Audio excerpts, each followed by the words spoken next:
I hear you. FCT, welcome to the stream, and how are you? I'm fine. Okay. Okay. Today you How are you requested. doing? I'm okay. Today you requested to come up. That means that the topic today is something that you're interested in. Come contributing something, right? No, I've never been in one. You've not been in one. No, I've never been in a long distance relationship. Do you think that if you find somebody that is far away from you that you're really into, that you know get into one? It depends on the person. Like Like no. that person has to be someone really special. Okay, so okay. Wait, let me even bring my questions because I wrote questions. See, I have a long. Wait, let me hold on. Let me show you. So, see questions here. Come for please. I have questions, but I want like more people to come. Let's see start and wait for more people to come. But while you're waiting, let me just speak for me. I've been in a long distance relationship before, and it has not really let me just say it's a rocky one. It's not a smooth one. Do you understand? It's not easy. Do you understand? What do you mean by rocky? Like filled with okay, so it depends on who you're doing it with, right? So if you get into a long distance relationship with somebody who is highly insecure or who has trust issues, you're not going to enjoy that relationship. Oh yeah, I can see that not working. It's not going That's to work. not going to work at all. So yeah, so that's our experience. Hello Sam, thank you for joining. If you want to come up, request and come up. We are just talking about long distance relationship, and you had to deal with somebody with trust issues. yes, like I'm talking about, I would have to, like, I'm talking about the person did not trust at all. Okay, let me give you an example. This example I want to give, please don't laugh or don't judge, okay? So I have been asked to make a video of my house to ensure that there was nobody in my house.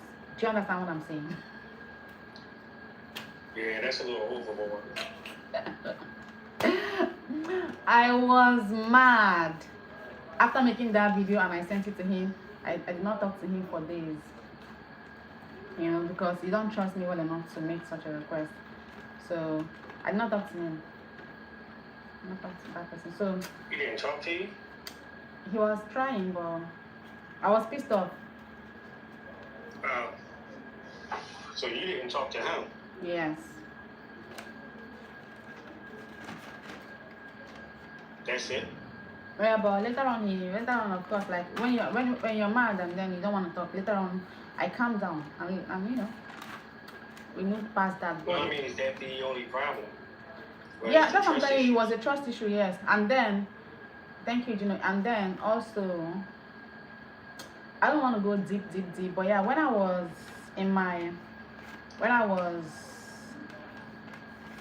way back when I was still even married, yeah. So my partner at that time, my ex, was not living in the same city, in the same state as us. So if we had like issues, the long distance would make it even longer, because when he had to go to work, he would just carry his bag and go to work, and we continue. That we are like far apart. So, but I believe that if we were in the same house, there would have been like it would be different. Like there would have been a better chance of making up or resolving issues. But because sometimes he travel for work and stay for weeks and not even come back, and maybe before that we had a disagreement, and then the disagreement lingers. Do you understand? So I would say it affected my whatever. Yeah. So that's my own experience. So would you be willing to try it again? Honestly, I can't say no or yes to and I cannot like it's you know when they say never, right? So I cannot just say Yeah. never will because it's this and because of this and that I will never again. I wouldn't say that, but I can say that it's just it's possible that it will happen. Everybody's different. Exactly, it's possible that it will happen. But if I'm doing it again, never again will I be somebody who has trust issues. Somebody that will be telling me to make a video of my room to show that nobody is there. God forbid. God forbid. Did you make the video? I did because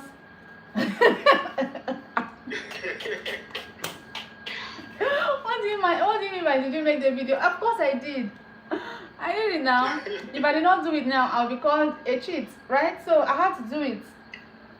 You know? So if you can't trust me, don't even talk to me. Yeah, trust is a big issue in a relationship. Yeah, Without no trust, there's no relationship. true. So I feel like people who want to even do stuff like that, they have to trust and go into the relationship with faith, like with a positive mindset, you know? Yeah, open mind, open heart. Yep. Gino, you have to unmute yourself. Gino does not want to say anything. Why? I'm just a listener today. You should have told him to make a video.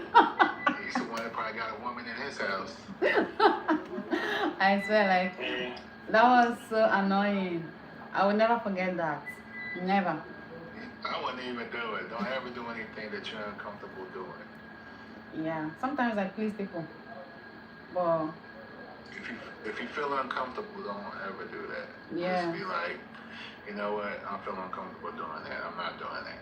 but then, do you know that if I did not make that video, he would go with the narrative that I had somebody in the house? Do you understand? And I don't think that. If you say you don't, then he should take your word for face value. Exactly. If he got value, you. Yeah. Zigo, welcome to the stream. How can you not know the topic but you came to class? You guys, is there any person that goes to class without knowing the topic? Like, can a student go into an examination without preparing for it? Zigo, I'm going to drag you now. I've been telling you about this thing since. How do you not know what we're talking about? Long distance relationship. Oh, long distance relationship. Yes. Don't mind me, sorry. Mhm. So, you're saying does it work or does it not work? First of all, hold on. Hold on. What is it? Oh. I have to mute you first, then say something because your background is noisy, and as your background is noisy, it's going to affect my audio. When I speak, they won't hear you.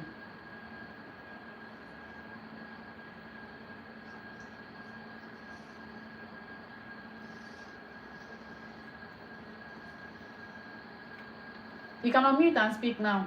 You can unmute. Just whatever that noise is. Maybe it is fan or whatever. You can put it off or shift from it.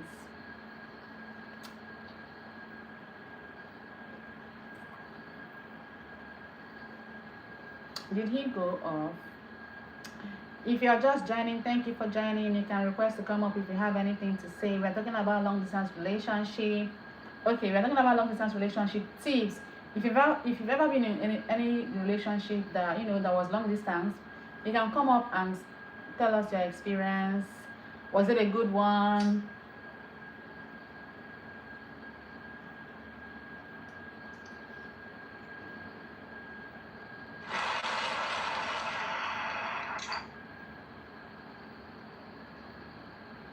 You've been having real bad dreams.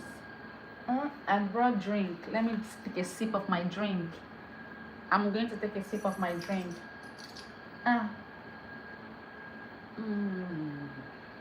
Cheers. What is it? What is it? What are you drinking? What is it? So it's a mixture of two different drinks. You know, it's okay. So have you heard of what do they call zobo again in English? Help me, Zigo. What do they call zobo? That leaf, hibiscus flower juice. Have you heard of that before? Do you know? No. So it's I don't know if it's outside of Nigeria, but we have it here. So that's what I'm drinking. Yeah, hibiscus. I thought it was Hennessy and Coke. No. Calm down, Juno. Which one is it? And I see where.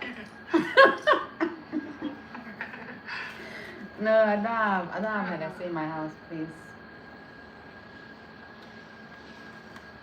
So, FCT. Yeah. So so you said you've not been in one, but you're open-minded and you can try one, right? Yeah. Okay, but we can talk about it even though you've not been in one, right? Okay, question. So let's say you find somebody now. The question is,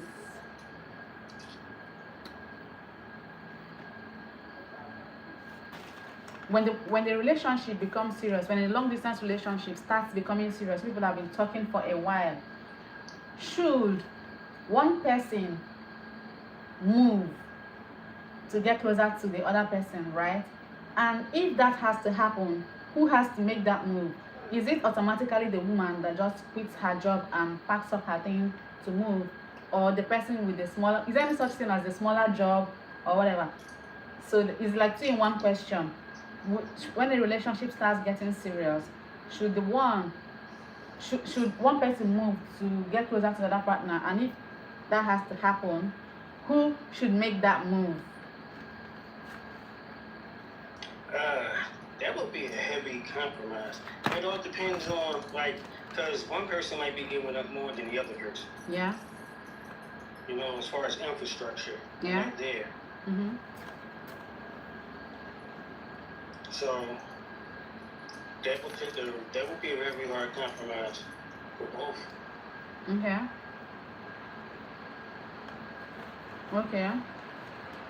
So I can't automatically say that the female should up and move the woman, you know, because she's giving up a lot. Yeah. Do you know? Just to move somewhere with somebody and then it not work out. Yes, that is the risk. But that's why we said, that's why I said when it starts getting serious, music shall conquer high. That's what I said. Oh, it's raining again and it's noisy.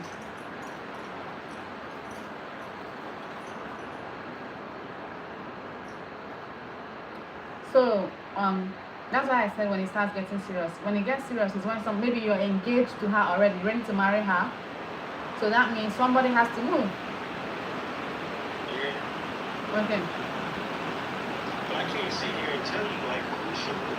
Yes. The two will have to decide. The two people involved would have to decide that. Okay, agree. Yeah, because it's not gonna last without compromises. Okay.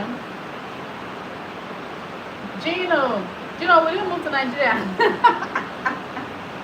Gino, will you move to Nigeria if you find a Nigerian girlfriend? Tell me.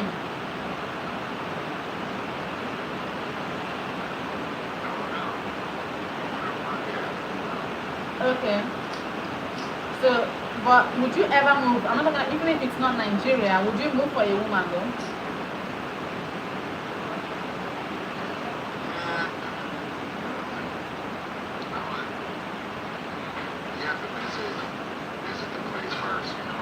Yeah. And go from there and make a decision.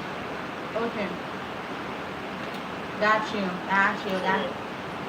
For any American male, it's gonna be hard because you're used to a certain way of living.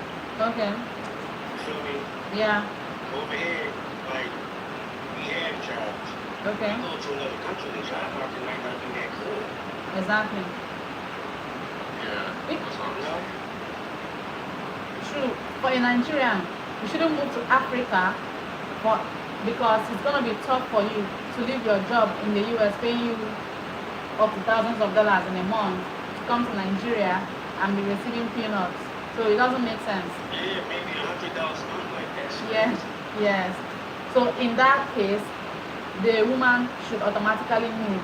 But then if it's in the same country with you, like the US, and it's like from one state, maybe the person wants to move from New York to like another place, I don't think you should be scared. You find another job. Like I said, it's going to take a compromise. Somebody's going to have to compromise. Okay. Okay, got you. You be doing all that out of love. Yeah. Okay. I cannot even share my stream because of my account restrictions. Let me see who is online. Oh, I don't know if they will come. Okay, well it's still early. Let's see. Maybe they will come. FCT, there is something noisy in your background. Is that a key? Oh, yeah. Can you hear the rain? No, I can't hear the rain. But it's raining heavily right now, like heavily.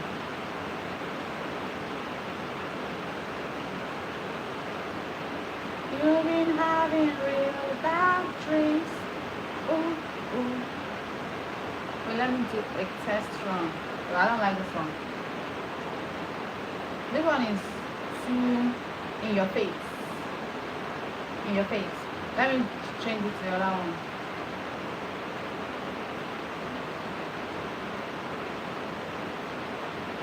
Try this one.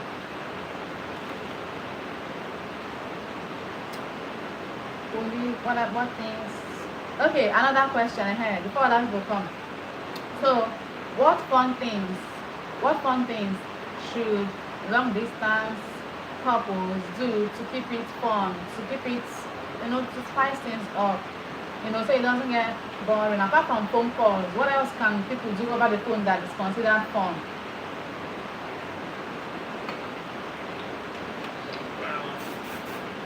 Calls are so old. We live in the age of video calls. Yeah, okay, video calls, okay. That's number one. Mm-hmm. I mean, you probably do movie nights. Okay, movie nights. Okay. Huh? So you can send gifts. Okay. Okay. I agree. Probably have breakfast together a little bit. Have dates. Doing a video call. Yeah, have virtual dates. I agree with you on that. Gifted, welcome to the stream. Let me request. I know you're not going to accept, but I will try.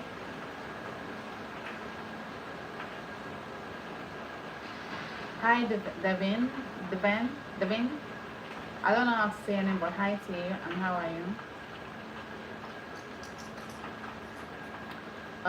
I'm going to accept you.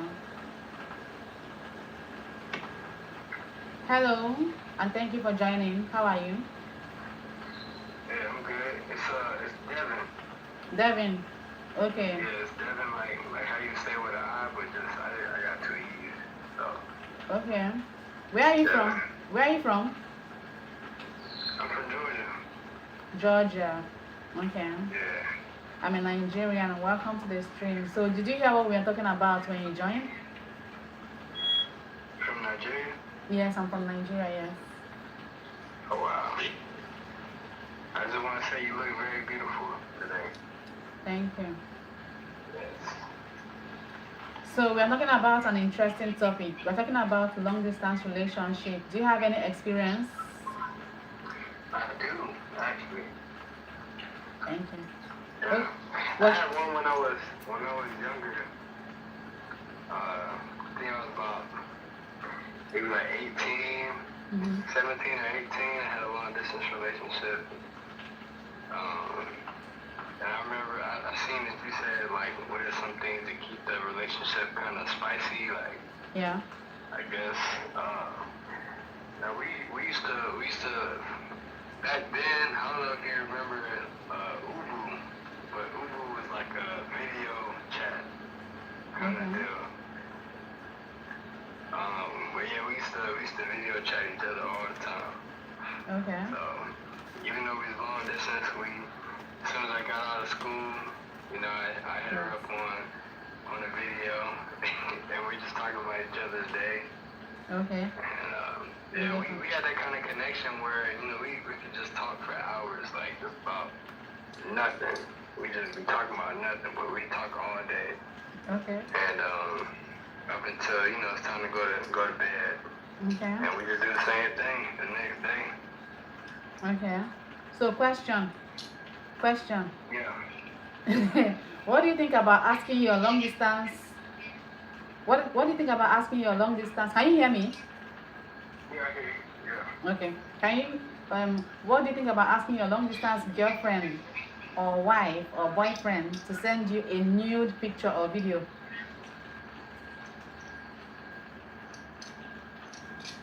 Go ahead, Dre, ask me that question. Hold on. We said, what do I think about? What do you think about asking your long distance partner to send you a nude picture or video? What do I think about that? Mm-hmm. I think that it shouldn't be a problem. I think that, you know, if I ask her for a new updated picture, it could be for, you know, like our phone contact or something like No. that. No. Yeah, she said nude, my man. Nude. Nude. N-U-D-E, naked picture. I'm gonna get back to you on that.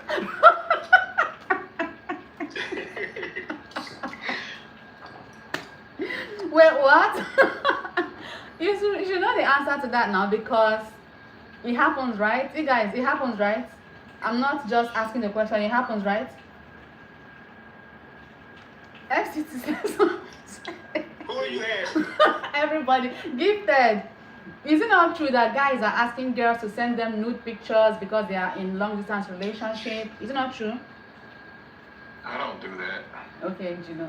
Thank you for being a gentleman. My bad, I'm sorry. Okay, welcome back. What was the question? My bad. Okay, so the question is, you heard it before, I'm going to repeat it. What do you think about people asking their long distance partners to send them nude pictures or videos? You know, saying that is the way to spice up the relationship and to stay faithful. Yeah, okay. Mm-hmm. I feel like you have to, for one, y'all have to be that, you know, close with each other to send those kind of things. You know what I'm saying? Mm-hmm. You can't just send those to nobody and to anybody, right? Because, you know, they can do certain things with those pictures and videos and stuff. But if you have that kind of relationship with your partner, I feel like that's a great way. Hey, I did it. You know what I'm saying? Hey, I did it. And that's kind of what helped the relationship grow stronger, and that's what made us miss each other more. You know what I'm saying? Like, hey, I'm sending you this, I'm not sending nobody else, you know, these things right there.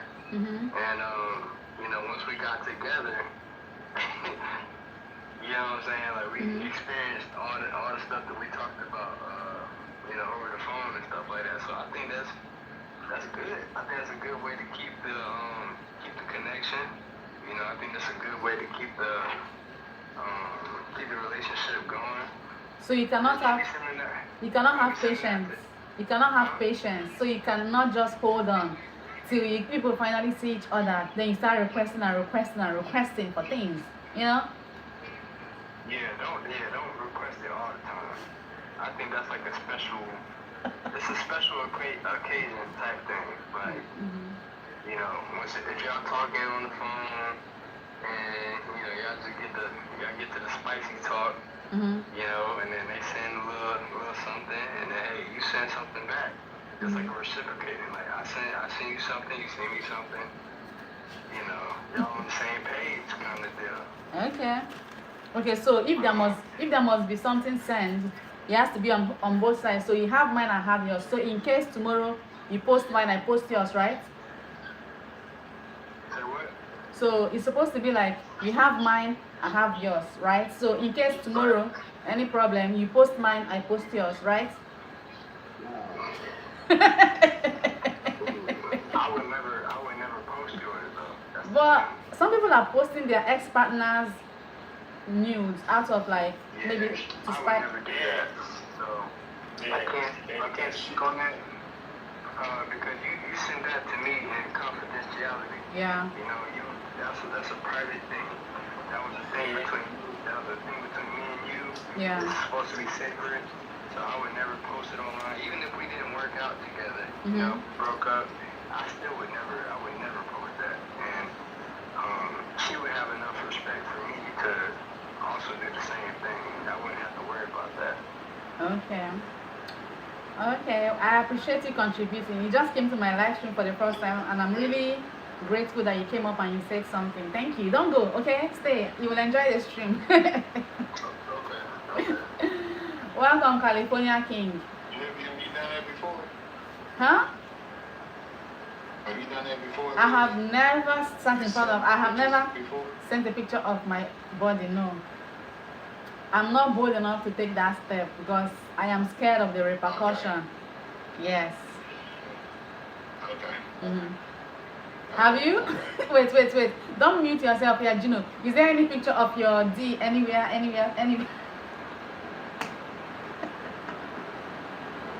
Jesus, Livia. Is there any picture of you anywhere? That's the question. Maybe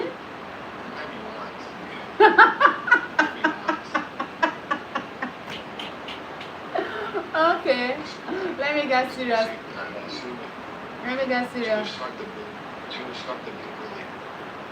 Okay. That's okay. Let's move on from that. California King, how are you? I'm okay. Do you want to say anything? Have you been in a long distance relationship? No. You've not?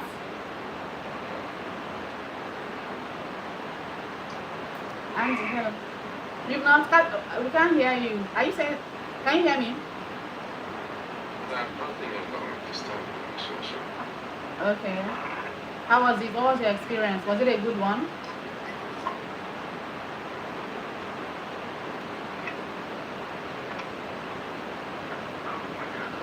Well, I think maybe his network or something is gone. Okay.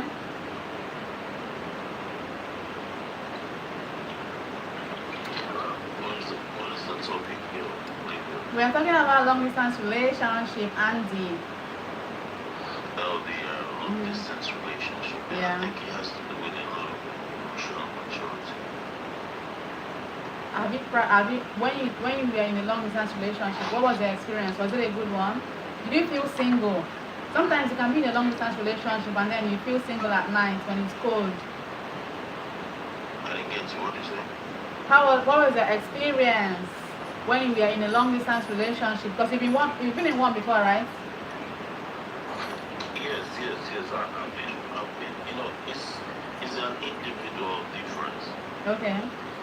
It's an individual difference. Mine was mixed on a lot of mixed Okay. reactions and experiences. A lot of individual difference, but I wouldn't subscribe to a long distance relationship right now Okay. because back in the early 2000s there was more trustworthy people. Yeah, Okay. I gotta be serious with you. I'm 43. You know, I'm 43 and the early 2000s I was in my early 20s. I witnessed a lot of nice and good memories, but I believe I'm a Nigerian, and I believe we're lucky that we're having scarcity of honest people in the world, not even only in Nigeria. The ratio of women lying and the men. It's not about being gender, it's not a gender strike. I'm being honest with you. Women lie more. Andy. But You're saying that you can't be in a long distance relationship because people are not transparent. People are not truthful these days. In 2026, I wouldn't advise anyone to go into a long distance relationship now. Okay. I'm just being honest with you. Except both of you are lying to each other. Okay. Well, my own thing is never say never, you know.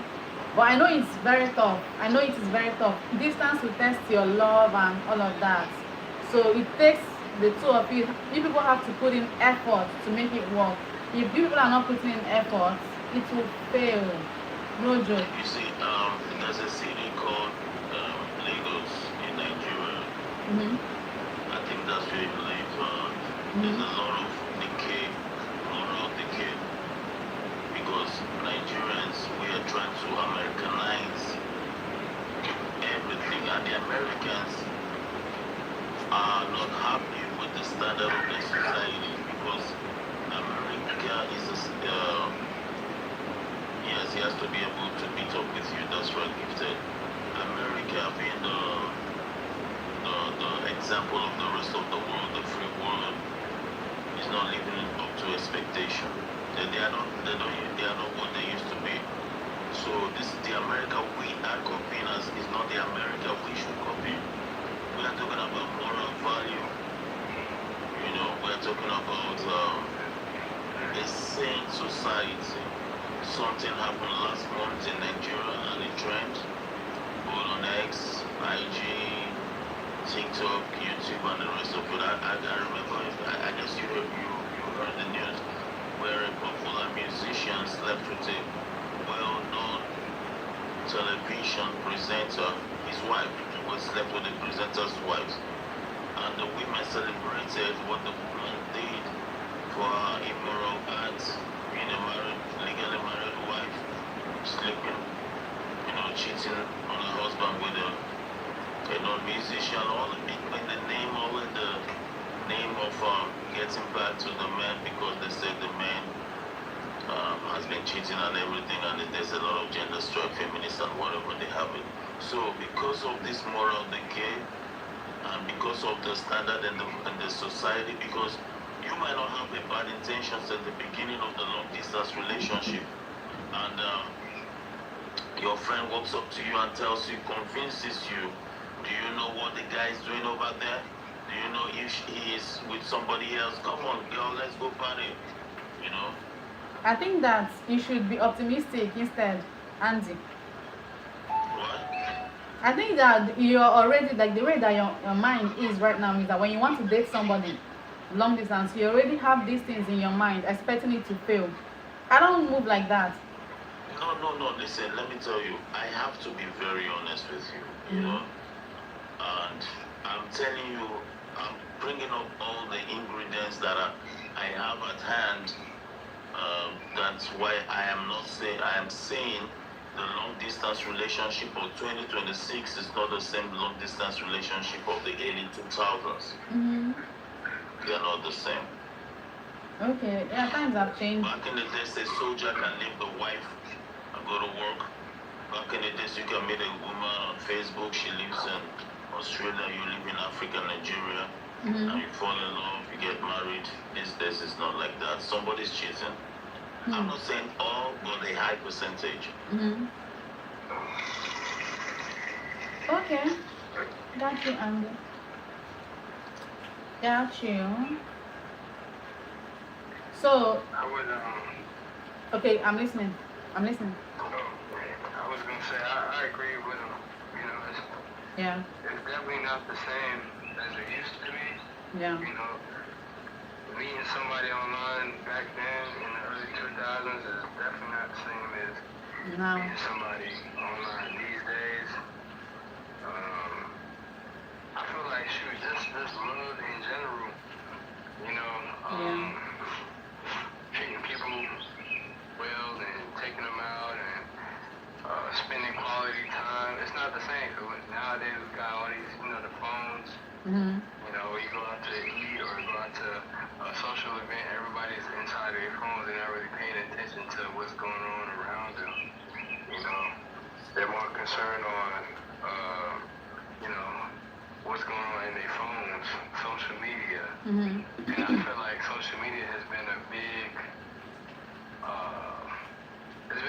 hit to romance. You know what I'm saying? Because people are seeing these social media personalities and fight each other. They care about getting attention. Mm-hmm. They care about getting views. They care about getting sponsorships. And they care about looking a certain way in front of people instead of, you know, it being natural, being pure, how it used to be back in the day. So I agree with him with what he was saying. You know, it's not the same. It's not the same how it used to be. Okay. I wish it was, but yeah. But it's How? Sorry to ask you, but how old are you? I'm 30. So. I'm 30 years old. Okay. I'm 43, and back in the days, we used to have good songs, love songs, and everything, you know. Yeah. The world was a better place than today. I know what I'm saying. Yeah. Oh, wow. Should we give up? Should we give up? So, Andy, should we give up or should we keep on trying? No, what I mean is, back in the days, it was very easy. You see, a lot of Nigerians moved abroad, especially United States, Canada, and the rest of the civilized world, because we are living in a third world. Mm-hmm. Now, they moved abroad because they met their partners online. Mm-hmm. And the women, they came down to Nigeria, they got them married, they gave them green cards, they're still living happily. Okay. Now, they're still married. So, but I'm not saying that all hope is lost. But what I'm saying, there's a drastic drop. There is a drastic drop. Mm-hmm. If you check the pictogram, if you check the graph, Okay. there's a drastic drop. Now, it's very possible for you to meet, but the chances are slim. That's what I mean. So basically what you're saying, Andy, is if you meet somebody that is not in the same city or state or country as you are, and you have feelings for this person that you're going to let go and not I can pursue hear it. you. Can you try to mute the other people that are not talking? Can you mute them so that I can hear you? Okay. FCT, can you mute yourself, please? FCT, can you mute yourself until you want to speak? I think you can do it by yourself. Okay, he's done that. Yeah. Okay. Can you hear me better now? Yeah. So my question was, so if you meet somebody that you're attracted to, somebody that is not in the same city, state, or country as you are, sorry, can you mute yourself too, Devin? Oh yeah. I don't. There's a sound from somewhere. Maybe it's even from your background, Andy. No, it's not from me. Okay. Okay. So, are you going to let go of what you feel for a person simply because they're not in the same country, city, or state as you? No, that's not what I mean. Firstly, if you find somebody you move along and build a chemistry and trust. Mm-hmm. Now, the finding is where the problem is. That's what I mean. Okay. You have to find the person first. Okay. The man has to find. The man do the finding. The woman can, I don't think the woman, could go for finding, but if she does, to find a man, to find a good man is very scarce now. To find a very good man that's what I mean. Yeah. It's lesser. But back in the days, you can actually go online. You can go. We used to have what they call tag. We had MySpace or whatever. MySpace. There are a lot of good sites, mm-hmm. You go there, you meet people you love. But these days, you go there, you know the kind of people you meet. You know them. I don't need to talk. Okay. Okay, I got you. I think I want to say something too. You know when you're saying it's not like a gender thing, so it's also hard for we the ladies to find long distance, to find too. Sorry, the finding is not just for you guys. We self, they had us to find too. Yes. So you just don't talk, you don't read everywhere. It's not that as easy as it was Yes, years but back. when you find, you have to hold. That's why when you find a good man, don't yell at him. I know there are a lot of differences at home, but respect your man. There are a lot of good men out there. There are still good men out there. There are still good women out there, Andy. There are still good human Yes. beings out there. Put it like that. Yeah, there are still good humans there out there. Yes. There are still. So, okay, I have heard. If I meet man today now, I'll be saying, "My Lord, my Lord, my Lord, my Lord, my Lord." I got a question. Okay. I feel like when a good woman meets a good man, Mhm. or I ain't gonna say a good woman, I'm just gonna say if a woman meets a good man, Mhm. right? I feel as though she doesn't really appreciate the fact that he's a good man. It goes both ways. I think that she wants him to be a little toxic, a little a little bit on the edge. Yes. If you understand what I'm Yes, saying. I know what you're saying. Sometimes we don't even know when we do it. You have a good partner and you will not appreciate the good he has. You will be looking for something else that you don't even need until you lose that good man. Then you understand that guy, that was a good man right there that I lost. So it also happens to men too. Like men too play around with like good women too until they lose them and then they start regretting. So yeah, you're correct. Okay, another question. Another question. So how long do you think you should how long after meeting somebody that you will have can you hear me? I hear you. Okay. So when you meet somebody, how long do you think you guys should talk before you go see the person? And there is a difference between long distance relationship when the person is not in the same country and when he's in the same country but different state. That one is very easy to go and see. Let's say you meet somebody in Africa. How long do you think you should talk to that person before going ahead to fly to that country to see the person?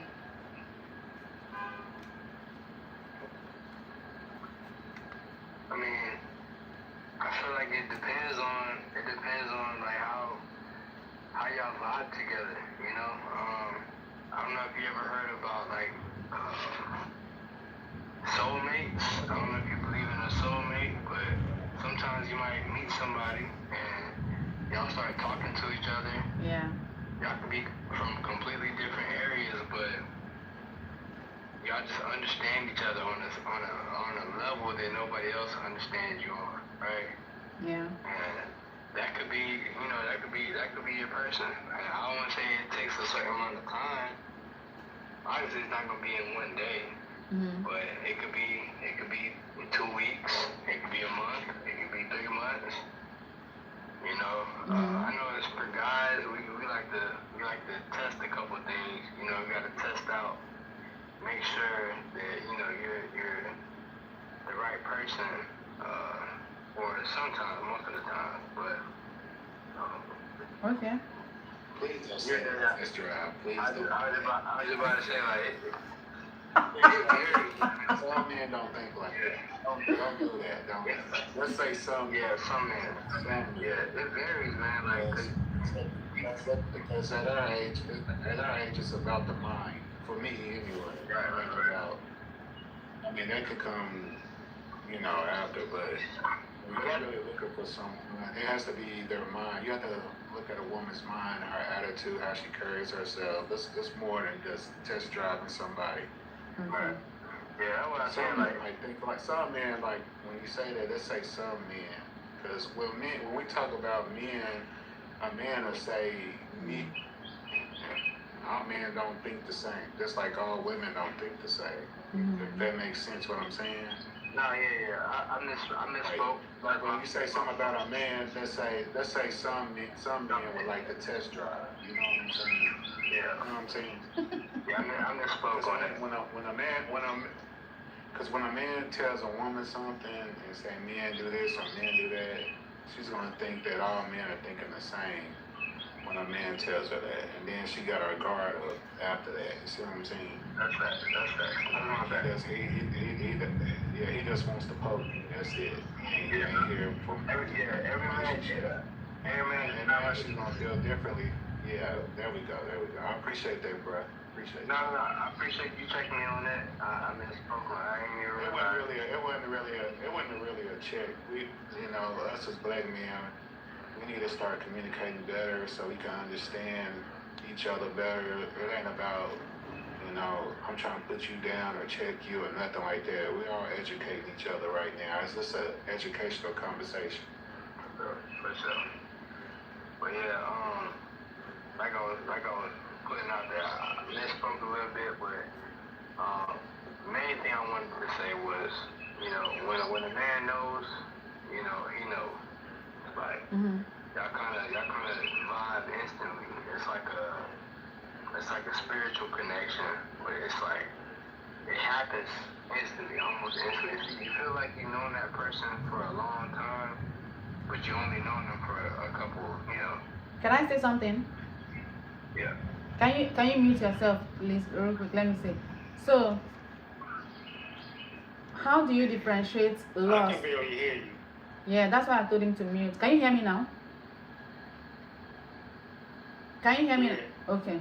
So my question is, how do you differentiate lost and this connection you're talking about? Like you said, when this connection, when you just know this, like a spiritual connection, how do you differentiate lost and that, or like attraction?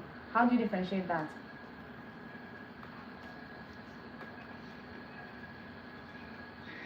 You can unmute and answer.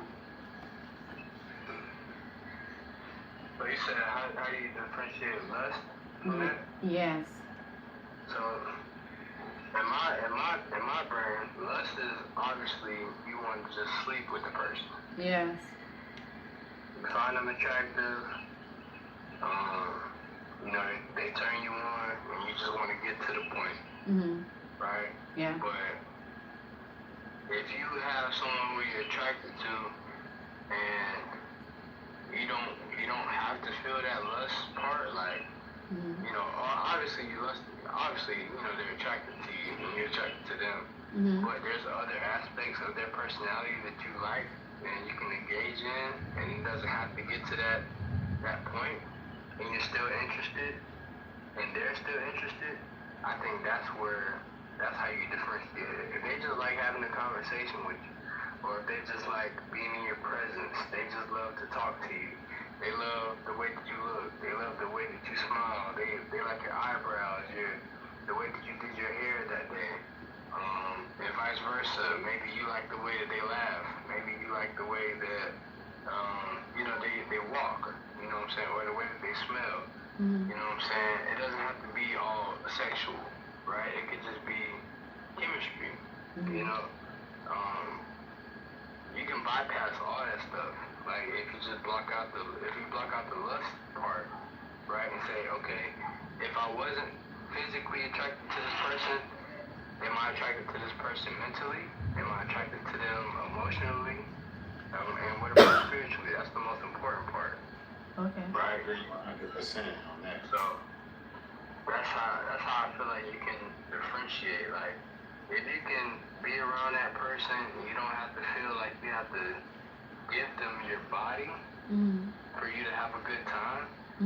That's how I feel like you can tell, hey, this might be the person for me. Because you gotta look at it like this. Our bodies are gonna degenerate over. So your dad calls, your brother calls, people in your family calls. Sometimes you know the chance to get on there and connect with that person for the day. It don't mean you're disrespecting or you're mad, but sometimes people got other things going on in their life in the background that the other person don't know about. Okay, but I would appreciate you let me know that you need space. I'm not, if you ignore me, no. I'm sorry if you ignore me. It's not really ignoring. It's just like, say for instance, like you normally talk to you, for instance, at a certain time of day. But my mom just happens to call.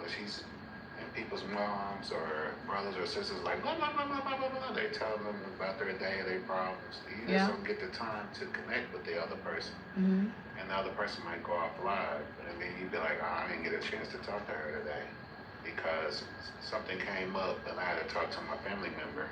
Well, how about you text her and say, oh, sorry, I couldn't call you because I was busy at this time, and explain. You can do that. Okay. You can do that. I agree with that. Okay, I think I understand. Now, if there's anything I understood in this stream is that sometimes people need space. Okay. Okay. Does any other person have anything to say? I think that my question. Hold on. Let me check my list. Let me check my question. I think I've exhausted my questions. TikTok is a hello. Is it still raining? It stopped. It's drizzling now. And Like- also, my second question is, where's your pink shirt at? I'll wear it tomorrow. I'll wear it tomorrow. Okay. That is And funny. my third question is your zapper on? Yes, it is. It's there. Thank you. You just how? Yeah. The zapper just zapped something now. You just said, "Is your zapper?" Boom! I just heard a sound. I'm telling you, no joke. It's on. I Thank you. appreciate that. I like that. Thank you. So the questions. So, okay, so there's something I wrote here. So based on what we've said, should an insecure person totally stay away from long distance relationship? I think the answer is yes. Yeah. Yeah. Yes. Like it's not for you. Yeah. If you're insecure, you don't have to be in a long distance relationship. Don't be asking me to go and video my room. Andy, you were not here when I said this thing before. Let me say it again, Andy. Can you hear? I was in a long distance relationship one time. The person was not. Yes, I'm here. The person was not trusting enough. One time, he made me go and make a video of my house to prove that nobody was in my house. He made you what? Go and make a video of my whole house to make sure that nobody was in my house. What? I'm telling That's scary. I think that's a little bit step of obsession. He said, so that's to answer the question. People that are insecure should stay away from. People that are insecure and don't trust should stay away from long distance relationship. Signed, sealed, delivered, stamped. Don't talk to any person that is not in your city or your country if you're insecure or if you don't trust easily. Yeah. That was scary that he asked you that. I'm And telling not you. only that, he was a disgrace. Why did you say it like that? I knew him very impolite, rude, and Yeah. that's rude. Yeah. The things we see in relationships, sometimes you just want to do things to keep the relationship going, not because I think that sometimes we act foolish, but maybe now I'm looking so stupid. Not that people are saying this, I'm looking so stupid right now, but it's okay. Moving on. Hey, hi, Well, Tom. can I have a word in this regard? Can I say something? Yes, you can. You know, in as much as I understand that the what you protect more, you tend to lose it easily. Mm-hmm. And I also understand they live a very high promiscuous life. Mm-hmm. And lying tends to be a norm in Nigeria. Tends to be a norm. I didn't say totally not a normal. Now, the man has a lot of, I'm talking about your ex, he has experienced something terrible in his past. Mm-hmm. And it has affected his mindset. Mm-hmm. It has affected his judgment. Mm-hmm. And I believe if he doesn't handle it, it's still gonna affect his future relationship or marriage. It's not a cause, it's just what is an intended inferno waiting to happen, Yeah. So I grew up in a city called Benin City. Mm-hmm. And I think the capital city, capital of divorce in Nigeria, that's where it is, Benin. Okay. Most marriages, they don't even last a year or 2 years in Benin. Mm-hmm. In city, that's where I grew up. So I feel he must have had a very ugly experience in his past. But one thing as a man you should do, or as a woman, okay, let me speak from my own gender as a man. Mm-hmm. Learn to trash the ugly past. Just let go, Mm-hmm. so you can move on. If you hang to the past, I don't think you're gonna go far. Mm-hmm. You need to be ready for the future. You need to be happy with the past. Yeah. You need to move on. You need to be ready for the next chapter of your life. Yeah. Now, embarrassing somebody and asking her to make a video of her place and everything. I think if you get married to that girl, you're gonna raise your hand on her. That's what I believe. Oh God. See, do you know the thing, At least I think you dodged the bullet on that one. I think that wouldn't have been a good thing for you to hook up with this guy. He's insecure. I think it's very risky because for you to say make a video of where you are, that means if she's standing there, she's telling you, I didn't do this, you're saying I did it, you did it, whatever. There is high tendency, the violence might creep in. It's going to be a toxic relationship. That was a red flag. That was a red flag. Also, that's what I'm saying. And no matter how bad you want a relationship to work, if it's costing you your peace, yes, it's not worth the effort. Exactly. You know, no matter how you love a girl, and it costs you your peace, I don't think you need to be there. That's the red turn. It means danger, turn around. That's what I'm saying. That's exactly what I'm saying. And vice versa. On both sides, man and woman. If it's costing you your peace, you gotta get out of it ASAP. Okay. But Andy, I would just say that if you really love somebody, sometimes you can sacrifice some peace to see. Yeah. I mean, it doesn't mean that you have to go all the way, but you have to test your peace and try to protect. Because sometimes when you try to go very close, you can sometimes female in general, they need some protection that they don't have. That's why things are going on left and right. So you just need to get inside to try to protect, to see. Don't give up too easily. It's not good because sometimes you give up on very good girls and they pass, and you end up getting somebody that in the beginning will give you peace, but in the long run you find out the hard way that the peace that you are looking for, that's not yours. They're not the women like back in the 50s and 60s. Women have evolved. They're very intelligent. Women have evolved. They're very intelligent. They're late. They do their research, you know. They sometimes know, but they know. Yeah. I agree, women are. Yeah. I agree, women are.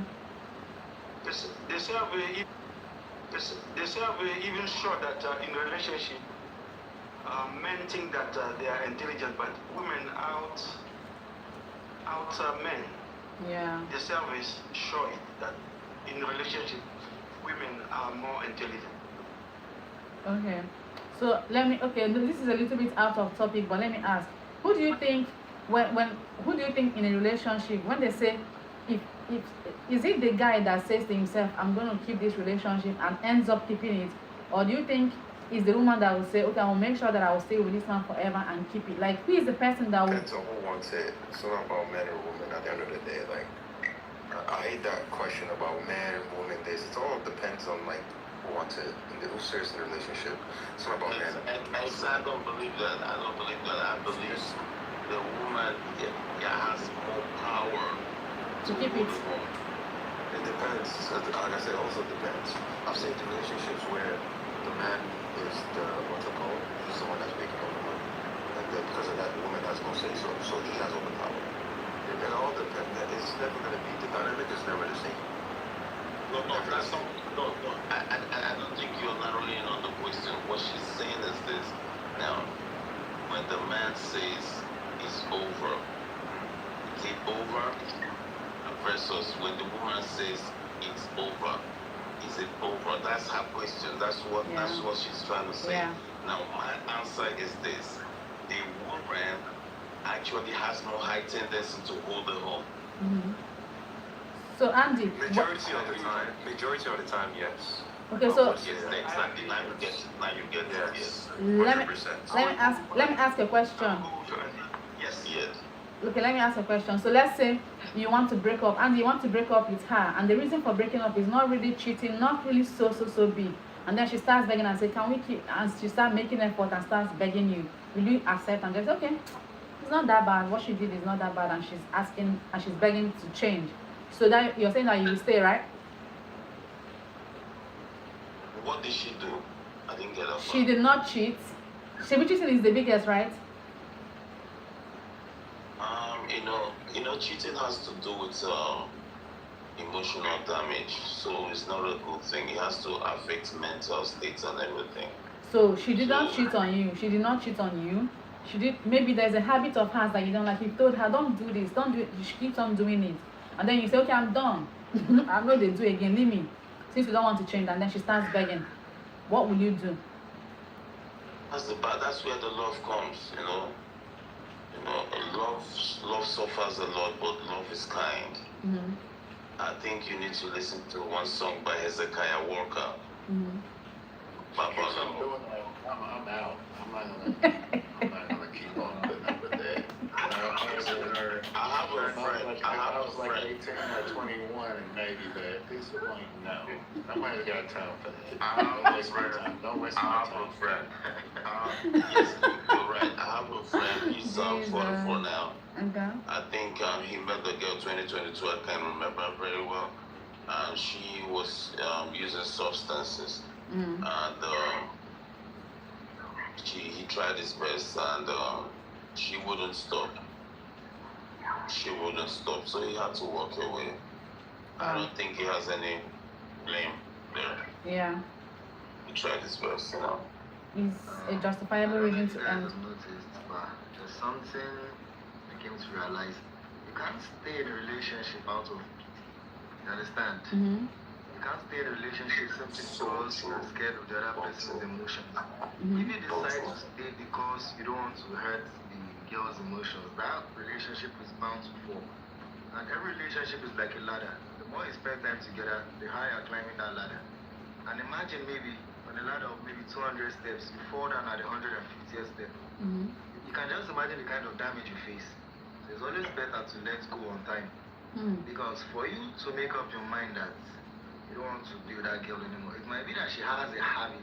Mm-hmm. She subconsciously acts up, but it might not be intentional. She talks too much. Cho. It is like to you can't take it, but there's another man elsewhere that can take it. Okay. If you insist on staying with that girl, you're just ruining both of your futures. You might even end up getting married, but still that marriage will come to an end. So I think the best thing is to let go as soon as possible. Nostalgia. Don't be in a hurry to end the relationship. I want to see say that you're not compatible, then the best thing is to let go. I want to say something nostalgia. We also accommodate people's flaws. Yes. We also accommodate people's flaws in relationships. So at the end of the day, you can forgive that. As long as that's why I said from the onset, it's not cheating. Because I know that guys don't forgive cheating. Do you understand? So that's why I said cheating. That's why I just removed cheating from the whole thing. So it's something, just a behavior of hers that you don't like. It pisses you off. She just no they agree, or he no agree, you know they agree, stop him. So yeah, you can actually accommodate the person's flaw and say that's how my girlfriend is. No, wait, let me finish. Things I'm seeing here. You can just say, okay, you can just say that's how my baby is, or that's how my boyfriend is. Now so in the you know the hear what now. You can say that is the one flaw that he or she has, and you have just let me just ignore and just like be with you. Not like you're living or you're dating that person out of pity. You can just overlook it and keep dating and marry that person. I'm just saying, but let me hear what you have to say. Okay, I want to give you an example now. There's a girl I dated right here in Ghana. That relationship lasted only 2 months. There was a habit she had, like a very selfish habit. She doesn't respect my privacy, but she always expects me to respect hers. Okay. Like if I'm busy on my phone, okay, let me give you an example. There was a day I was talking to my sister, my younger sister. She gave birth and she's not married. Okay. She gave birth and she was explaining everything to me. She needed some money.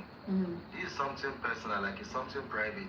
Yeah. I can decide if or not I want to share with her, even though she's my girlfriend. Do you agree with that? Yes. Yes. When I told her that this is something personal, she asked me what it was about. I told her it is a family issue. And this girl, like, she tried to take my phone from my hand forcefully. Now imagine that. Mm-hmm. Fast forward, another day we sat out together, we're talking. Then a message came to her phone. And what did I see in that message? What I saw first was a love emoji. Mm-hmm. And I know the person that sent that message. It was one of my colleagues that was after this girl. Okay. Like, I tried to see the phone and she snatched it out of my hand immediately and quickly deleted that message. Now, this is not something that happened once or twice. It kept on happening. So it was a recurring event, you understand? Mm-hmm. And this is something that dragged on into other issues, like something similar.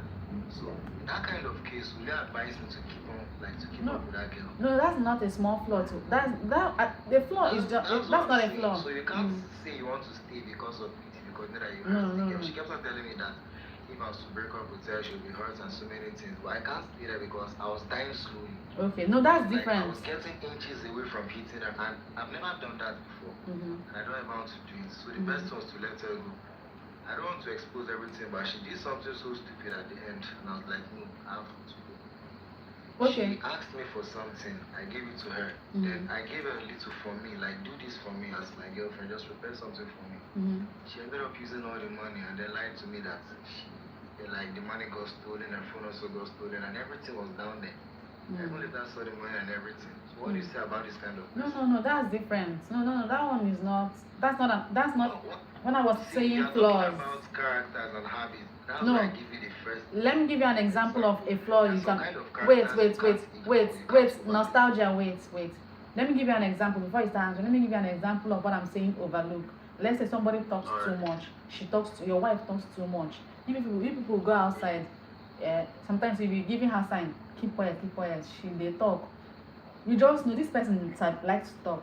Will you end the relationship because maybe she's an amazing person, she's good, but now that one, now if you have flaw, will you end the relationship because of like something like that? So that I'm giving you like example of like I'm just using that one as an example. It's not enough to end the relationship. I've heard you. Now look at it this way. A lousy person Mm-hmm. is a person who easily exposes secrets because that person is not saying that secret out of spite or jealousy or anger or anything. Mm-hmm. It's an inherent quality. You Mhm. understand? Mm-hmm. Like she doesn't have any control over that. Now there are several ways to tackle that. Mm-hmm. You bring her closer and talk to her several times. Mm-hmm. If that's not enough, you can like start a therapy session, maybe pay for the therapy. But at the point where you see that it's going to cause you a problem, like maybe she can expose your deeper secret. You know that there are women that do something like that. No, okay. I That think start telling their friends how the man performs in bed, how he's not providing. You know, that's something very embarrassing. okay. So I'll just put that question back to you. In that kind of case where your secrets are constantly being exposed, Mm. would you advise the man to stay with the girl or with the woman? Okay, so for each example I'm giving, I'm not. It's not like I'm overthinking it, or I know two reasons I'm going that side before I That's made why that I'm example. expounding Yeah. it so you can answer. Okay, Andy, what's your question? You said you had a question, Andy. You can ask, but I don't want to take you far from what Nostalgia is saying. I think you should answer his questions. Then I have a very I don't have an answer. Nostalgia took you to the corner of the room and he was giving you some hard punches. I don't get question. I don't get answer. Okay, let me Answer that question. let me nostalgia. Okay, wait, let me answer. I already said it, like when I was making the example, I didn't think to that extent of okay, this one could reveal secrets. That's the senseless person we are talking about now. So senselessness is enough to break up. Do you understand? The person no get sense. For you to go out and talk about your husband's private part, his finances, you don't get sense. If the man ends up breaking up with you, it's not a flaw that I myself will even accept. Like if you go out on a date, maybe like a double date, and then you say some things that will not embarrass me in front of the other couple, I'll be looking at you like don't you have like filter? You just say some things, I will be highly irritated. But I am that person that, see, don't use me to judge, okay? I'm very, very flexible. You can't judge. I'm not that strict when it comes to like relationship. But I'm that a strict person, a person that does not take nonsense, can say that is enough reason to break up. Do you understand? So let's not go deep into that because we all see it differently. Do you understand? But just know that your future wife is going to come with a flaw. You yourself, nostalgia, you have your own flaw. Yeah, Mhm. that's true. So I just want you to understand that there are some flaws that can be overlooked. yes, And there are some flaws that cannot be overlooked. yes. You see that loudness is something you don't break easily. Okay. I'll tell you the truth. It took me years. As a man, I'm telling you this. Mm-hmm. It took me years to break away from that. But the good thing was I was never exposing others. I always exposed myself and then immediately regret the words I said, because how can you ask me how my day went and I start telling you everything, including my finances and things that don't concern you? See, Shall I? you don't even know how it starts and you don't know how it ends. Mm. I just end up exposing some kind of things that when you think about it, you see that you're like you feel very stupid. Yeah. Putting it now for woman's shoot, Yeah. it's very tough. But there are some kind of actions or characters that can be overlooked. They are very small. But if we see Yes. something dangerous to you, then put it out with them. The best thing is to go your way. Back and go. Okay. So you don't end up regretting tomorrow. Okay. Okay. So. And men and women supposed to, in a relationship, especially, want to bring positive energy. You want positive energy from you, and you want positive energy from her. Mm-hmm. And that should be already understood and talked about and communicated at the beginning of the relationship. Like, how much positive energy can we bring to each other? Okay. Understood, Gino. Andy, ask that question. Ask that question before you forget it. Ask so that I can answer before another person says anything. Right now, my question will be to you, Livia. Mm-hmm. Now, if you finally meet your long distance lover, Mm-hmm. what is the first thing that you would do with him? Like we're already talking. We're already in the talking stage. Yes, you finally now meet the long distance relationship, Mm-hmm. or the long distance man, or whoever. I will start What's looking. going to be the first thing? Okay, so I will start looking if somebody that I will start looking for signs. I will start looking, just learning. Talking stage is about learning the person, right? I will just take Now, it. you've been talking with him, you've had a relationship, you've been doing all, everything online, on phone calls and everything. Now you guys are finally met. What's the first thing you're going to do? When I finally see him like one-on-one, Exactly. I will hug him now because like you people have been talking, you're yearning, like you're looking forward to the day that you people will finally see. Of course, if not for Libra Moto, I will go meet him. I will go to the park and go and hug him. If it's at the airport, I'll go. First is the hug now and be happy that he is finally here after talking to him for maybe months or years, depending on how long. So yes. Rachel said first thing I did was look at the cleanness of the person and how they interact with people. That's a beautiful answer. How? In 1 minute? I don't understand. Like the first. I know you didn't answer it, but I know what you're gonna do.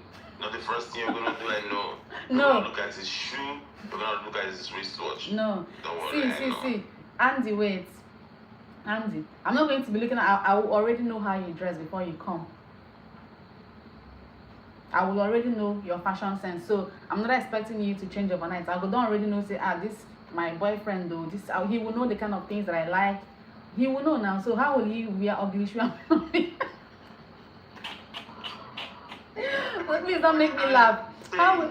Is most of you look at presentable and you look at how clean the person is, clean cuts. You look at all those things, which is normal. But so any woman want a clean man. That one is fact.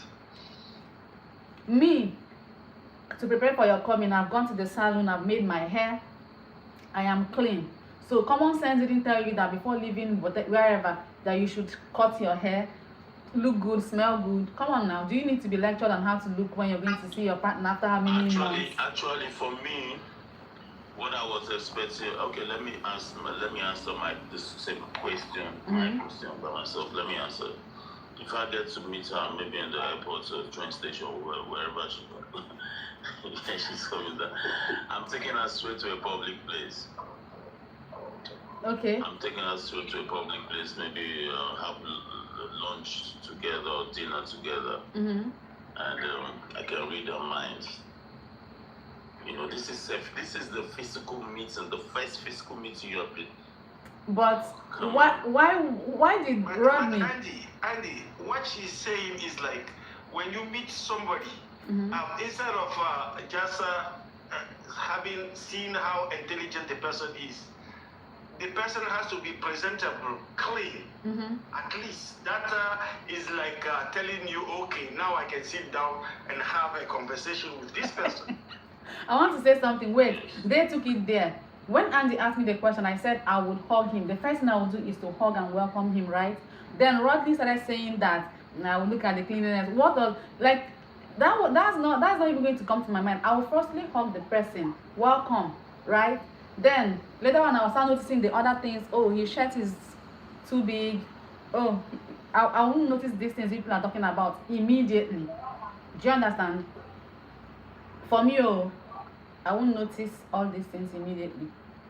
It is maybe as we are now, maybe seated somewhere or maybe in a car going somewhere, I'll start seeing all those small things that people mentioned. But I'm not going to pay attention to the Anyway, my response, Andy, is that first of all I'll hug him and tell him how happy I am that he is here finally. That's my response. Will you kiss him? Yes, if I'm not shy, yes. if I'm not shy, yes. She will. Yes, now. That's how we went to. I think I want to take it there. Yes, if I'm not shy, yes, now it's not a big deal. I mean, like, but sometimes I'm a very forget this. I'm a very shy person. To be sincere, like in some situations I get shy, but it depends. If I'm comfortable enough, yes, I will. Leah, there's this question I want to ask you related to this last question. You know, sometimes there's there's a fake life and there's a false behavior. Yeah. Like, many guys I know, they are not really neat, like they're not tidy. They didn't grow out of that untidy part of their lives. So they're usually very scattered. Okay. And the only time you see them cleaning their rooms is maybe on Saturdays or if they're expecting a visitor. Understand? So maybe we move to the area where the guy is staying and like we can finally meet up now. The first day you visit him, you see that his things is looking nice, he's well kept, and then after that you notice that he's a very dirty person but was only trying to impress you. What then would be your reaction? I want to know that. Okay, I have not experienced that before. I don't attract dirty people, number one. But let's say I eventually meet one that is dirty, and I'm going to check. If that is the only flaw that he has, it's something that can be worked on. And then I used to say this thing well. I'm not looking for any person that is not doing well financially. Meaning that we have a big house, a big enough house where you can have your own bathroom, I have mine. Because the only thing that will piss me off that if you're dirty is sharing bathroom with a person that doesn't know how to clean up after themselves. That is the time that we are going to fight. We are going to have a disagreement. So if he is rich enough where he has his own bathroom, I have mine. I clean. Don't come to my own. Or stay on your own. I'll clean it for you. Don't worry. I'll clean it for you. I'll take care of it for you. We are good. But if it is in a small house, we have to squeeze in one bathroom, and then you can't clean up. I cannot. I'm sorry. And then, but I can teach you to do better, and see if you're learning or not. If you're not learning, it's grounds for breakup. Seriously. I ask this question because, like, there are some people that change. Personally, should I say I used to be the category I described. What even made me change was my cousin.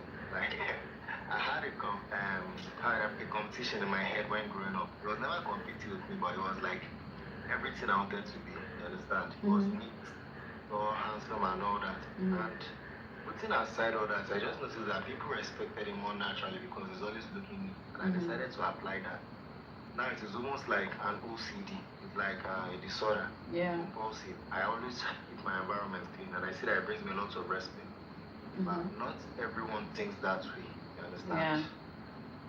Not everyone thinks that way. Some will be like, oh, there's no big deal. After all, when I need the clothes, look at the clothes are just there. And they will expect you as the lady, even if you are not married, they expect you as the lady now to take care of all that. Like, okay, I want to say something.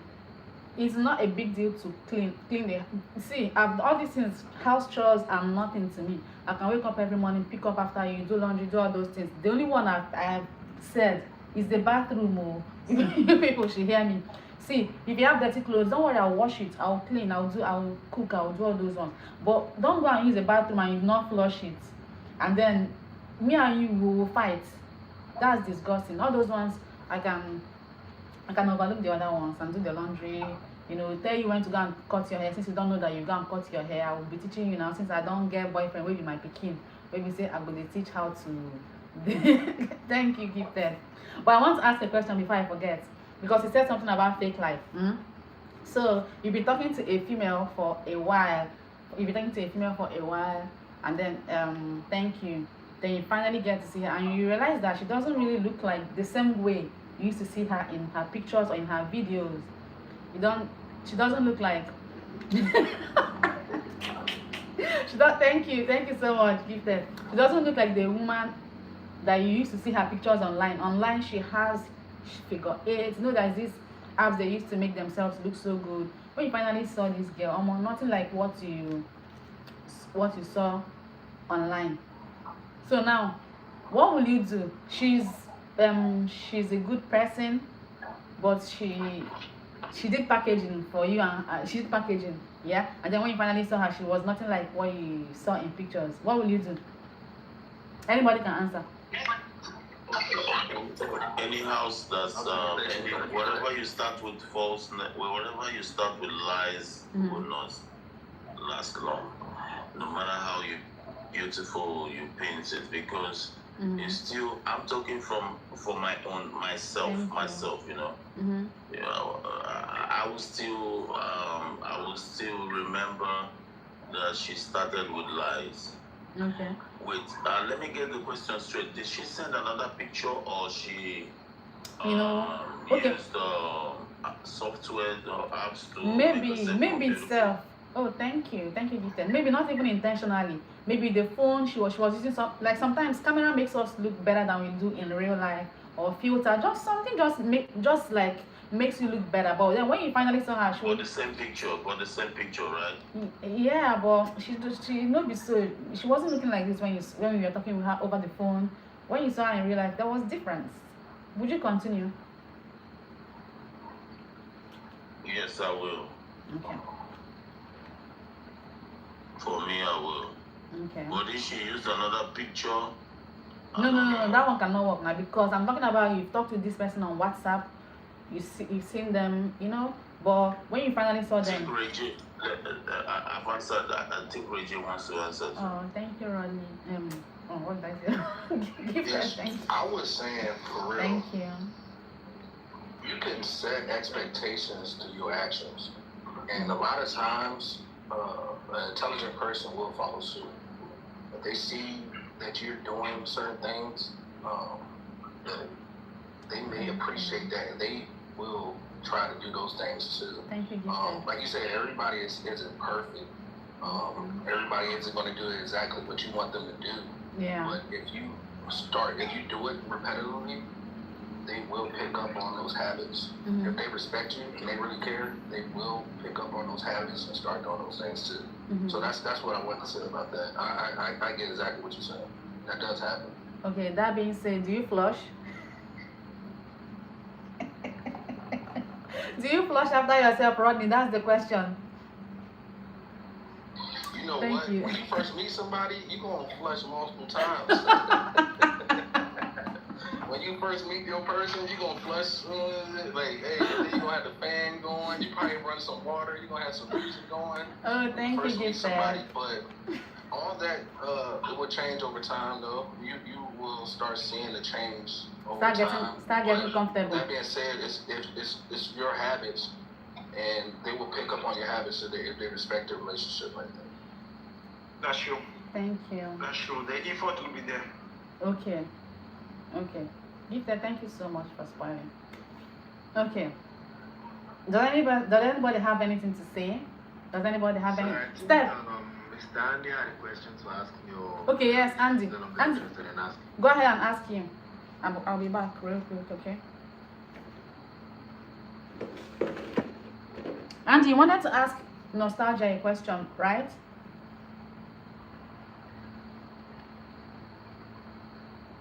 Well, maybe he's not here. Maybe he's not here like that. So when he comes back, he will ask you, Gino, are you still here or have you slept off, Gino? Steph, welcome to the stream. How are you? I'm here. I'm good. Okay. Welcome to the stream, Steph. And who else is here? Hi, Vaughn. I'm here. Do you got a question for me? No. I wanted to make sure that you didn't sleep off, that we were not boring you. No, it's not boring. It's educational. Yeah, everybody's learning something. I'm using my 2 years today. Okay. I'm actually learning. I've learned a few things here. Thank you, everybody, for joining and contributing, okay? I appreciate that. Livia, would you mind if I ask Nostalgia and every other person a question here? Yes, go ahead. That's what I was calling you for. Go ahead. I want to actually take a short break. I'll be back. Yes, when it comes to long distance relationship, do you have to explain every time you get to have you get to miss their calls? You have to explain every time. I don't think you should. I don't think it's healthy. Just It hasn't happened to me yet. Yeah. Well, it's happened to me and it's not healthy. It's definitely not healthy. Because No, it's you not begin to healthy. despise those calls. Yeah. You should just be like, Despise those calls. yeah, I agree.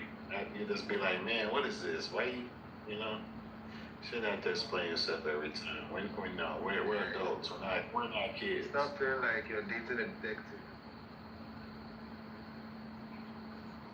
Always explaining yourself after picking up the call is not healthy behavior, especially if the person is not yet your wife.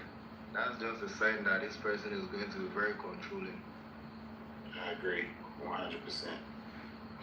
I agree at the extent, but most of the females, they will just tell you that they disagree because they will tell you that they need a little bit clarification.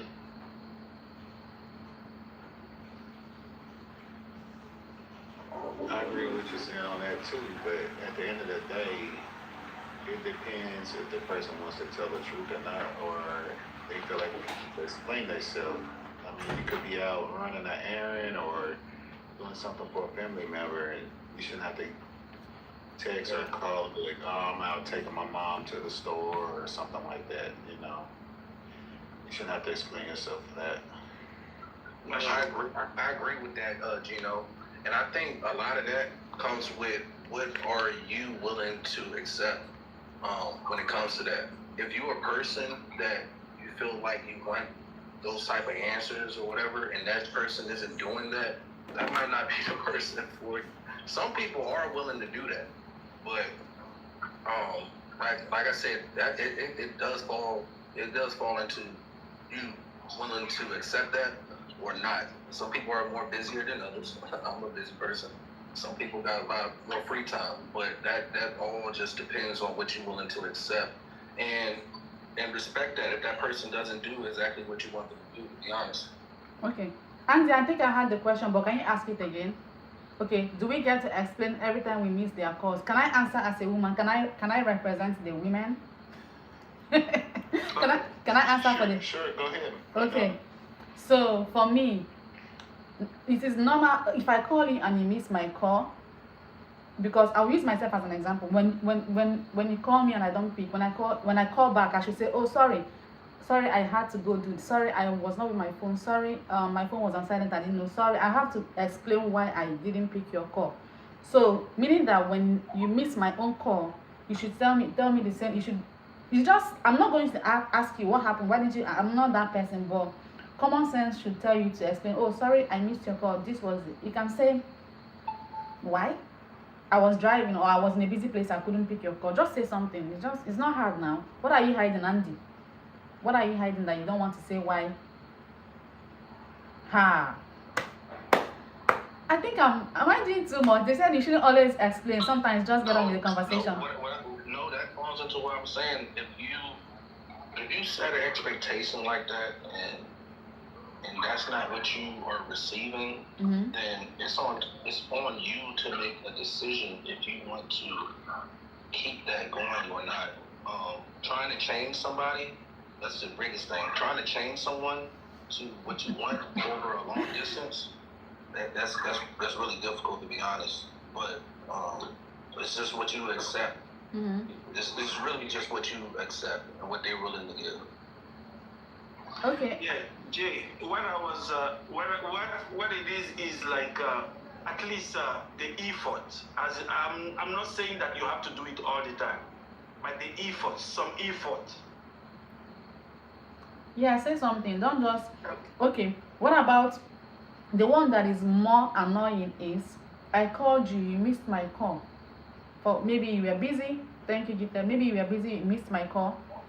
Now, 5 hours later, a person who you're dating knows your routine and know that you should be home by now. 5 hours later, you are back from work, you didn't return the call. 12 hours later, I call you back. God forbid. So, what you're saying too is you really, it sounds like if you're that far in a relationship when it's long distance, you're starting to know patterns. Exactly, So you know their routine. You mentioned that you said I know you're home at 5 o'clock. Yeah. So what happened? What's going on? The pattern just shifted. So that is a legit question, because at that point, if you're that far in a relationship, it's something just changed. You want to talk about it or you don't want to talk about it, and to be honest, it really falls back onto you. If you're willing to accept that person doing what they just did, they just went off the pattern. No, Rodney, hold on, let me explain better. If I call you and you missed my call and you're okay, you're not in the hospital, you're fine. Maybe you got busy or something happened. It's understandable. 1 hour, 2 hours, 5 hours later, you didn't return the call. 8 hours later, you didn't return the call. I'm the one again calling back. I don't like it. I feel like you should have at least responded and said something. So if I'm calling you back after that 8 hours, I'm calling you back mad with asking for explanations. What's up now? Like, do you understand? why are you not returning my call? Is everything okay? I'll first of all start with, is everything okay? And you say fine, yes. And then you say, I did say that earlier. And you say you yes. don't want to let somebody worry. Yeah, and then you say that's on you to know that you have to be exactly. And then you say, if somebody's worrying about you, no, don't let them worry Rodney, about you. Wait, let me finish. So when I call you 8 hours later, remember the first call you didn't pick. 8 hours later, you didn't call me back. Now I'm worried. I would rather you lie to me and say, oh, sorry, lie to me than say nothing happened. So nothing happened and you didn't return my call. Like, it speaks volume for me. So if you don't return somebody's call, there should be an explanation. A valid one. This just confirmed that women like lies. Women don't like it when guys say it. No. I think you're breaking now. We are beginning to break you. Now you're getting exposed. No. I'm saying it as it is. I'm saying it as it is. I'm saying it. Andy, you have to date an Igbo woman long distance. Then you know exactly where she's coming from. Yes, because no. But think about it. The same thing I described now, I do it to you. How will you feel? Let me tell you my game. I'm gonna give you my free card for free. Listen. If you want me to notice whatever you're doing, I will notice it. I would just pretend I didn't see it. You know, I'm telling you, I pretend I didn't see it. I pretend that. Hey. Now, even if I try to ask you, I hold myself from not asking because I don't want to give you all my cards. I protect my emotions. I protect my mental health so bad. So I feel my answer would be like this. Instead of going all out and asking him, didn't you see my calls? Ha. Yeah, I think Gifted is asking you a question. Yeah, don't, he knows what to do. If you want to gift me, gift me. I need a Right. gift, yes. All right. Now, didn't you see my calls? I called you in the morning. Why didn't you pick my call and everything? Why you acting like you didn't see my call or stuff like that? Yeah. I would not ask. I'll just go straight to the question.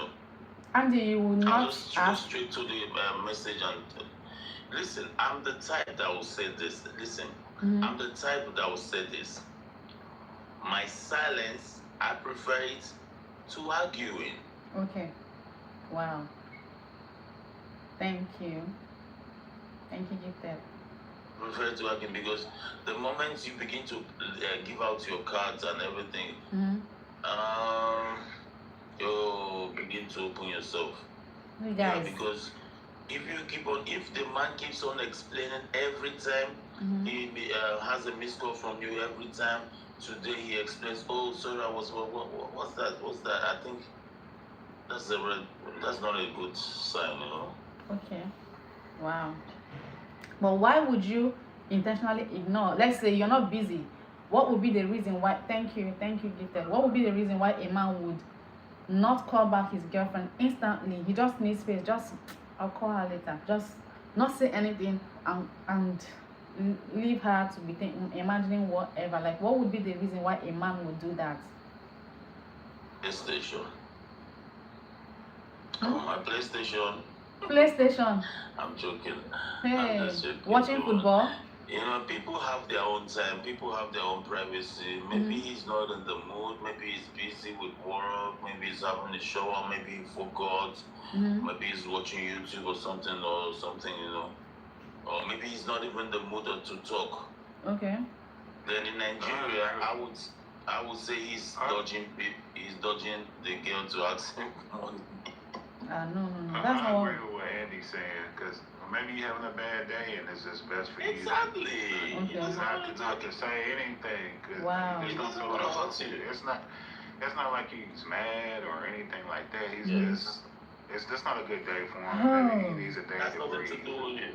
Yeah, that's true. Sometimes people hear need you guys. me time. You know, I've talked to you about that before. Like, we're all human, and sometimes We need space. you just need a break from everything. You just need to chill and relax, and maybe you need to say a prayer for the day or Thank you. have some one-on-one with the Most High. Sometimes, Thank you you know, for that. people are human, and you don't know what a person went through that day. So maybe it's just best to just relax for the day. Be like, you know what? I just need to take a break. Yeah. Okay, so is it okay when the woman... That's true. Is it Sometimes I don't want to talk. okay, I I don't got want you. to talk, and the whole day I don't want to talk to you. Doesn't mean that I don't love you. It doesn't mean that I don't like you. But Or he's not mad, or you're not I'm he's not not mad. mad at you. He just I'm not mad at he you. don't want to talk to nobody. He just want to just like, woosah. I just need a break. Woosah. You know. Exactly. I need to take a hot shower. Hey guys, Just my relax my mind. I had a bad day. Okay. Is it okay when the woman does the same thing? Step, can you just hold on for a minute? Let me ask. Hold on, please, Step. Is it okay when the woman does the same thing? Sure. You should be mature. Sure. Enough. Okay. That's not a problem. Both of you supposed to be mature and understand. You know, we're adults. Okay, we're when not I kids. do it, Sure. when I do it, you're not gonna start saying I did that because I was spending time with another guy, right? No. Okay. Step, you can go ahead and say what you want to I'm say. not gonna say it. This depends on the man. Some men are insecure. You know, Okay. a man that's not secure, he's gonna say that. But you know, if you got confidence in yourself, you're not gonna even go there. You're just gonna be like, okay, baby, I understand. You know, you had a long day, you had a rough day. I understand. I get it. Even I have it. You know, you gotta say I have them too, so I understand. Okay. You shouldn't like put pressure on each other. Like I said, you know, positive energy. I want to forget this last question. Just one last question before you speak, Step. So, you know, we are talking about long distance relationship, right? So this long distance relationship or the relationship finally grows to the point where two of you are now married and living in the same house. How about when you still want this same space you're talking about now? You're living in the same house. Remember, the person is not your wife, so she's in the same house. You go to work and you had a rough day, you come back. Can you tell your wife, please, I need space? You just walk into the room, shower and sleep. Or how do you do this? How do you practice this space you're talking about under the same roof? Yeah, I think she should understand that if he comes home and says I had a rough day, she should give him his space, let him cool down. He'll come back to her and talk to her, you know, the same day, and vice versa. Okay.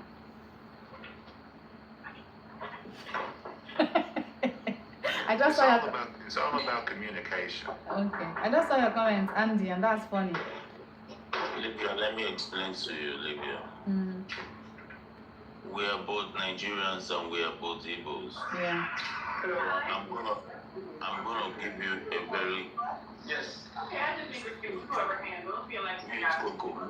mute Coco, mute Yeah. him. I muted him. Yes, I'm gonna give you a very straight answer as a black man and a Nigerian Africans. We are not Mm-hmm. the same ethnic people. I'm Igbo just like you, Libya. Mm-hmm. Now, when I come back from work and I had a very bad day, immediately I enter, I say, oh, honey, I have a very bad day. I think I just need to rest my head out. Mm-hmm. Just go have a shower and just sleep. You need to just calm down. Mm-hmm. That's what she's going to tell me. Okay. When you're done, your food is ready, I'll make your food, okay? So the next thing she comes, she said, you still haven't eaten your food. I don't feel like eating. Mm-hmm. She said, okay, we're watching TV in the sitting room. Mm-hmm. When you were done, just tell me what's happening. You mind want to share with me what's happening? That is the understanding we're talking about. Don't, please, listen, the conclusion would be like this. Don't force yourself on anyone. Okay. Try to respect their circle, Mm-hmm. you know, and even twins, Siemens twins, they have their own space. Yeah. Respect that. Respect. Give space. I understood. Now, see this conversation that we're having here today. I'm not even going to lie. I understood a lot of things. A lot of things make sense now. I'm not used to that kind of back. You know, when I dated back, way back, it wasn't like I. But I learned a lot of things today. That's all I can say. Step, you have the floor. You can say something, okay? Say something, Step. Well, I appreciate it.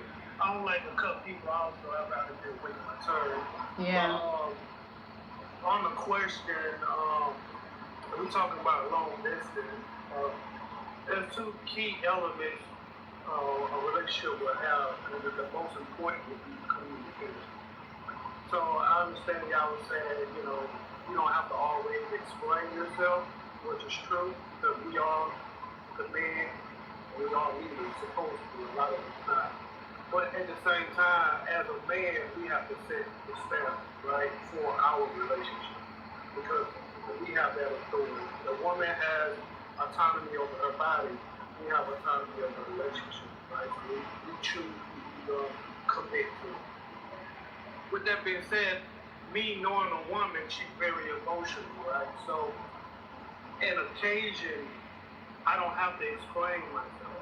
But when it comes to a woman that I'm interested in, that I'm looking for, building a relationship and married for, I understand her emotions. So coming into it, if she calls me, and let's say I'm asleep or I'm tired or I just don't want to deal with it, right? That's standard, right? I don't have to answer the phone, I have to do it, but at the same time, I do have to be considerate and say, hey, look, I can use some time for myself, you know, and for her to respect that. You know, you got some women that says, oh, well, you can do this, that I can do. Because I'm talking to you or building a relationship with you, and you're supposed to be my wife, and I'm looking forward to it. And I'm making a phone call, calling you, and you're not returning my call. That's unacceptable. Right? We can communicate, because see, we gotta understand women are easily susceptible because of their emotions. So I have to lay the ground rules for, hey, I can't go a day, 2 days without talking to my future wife, right? But at the same time, I do need my space. But out of respect for the woman I'm talking to or the woman I'm with, I'm gonna let her know. I'm gonna explain.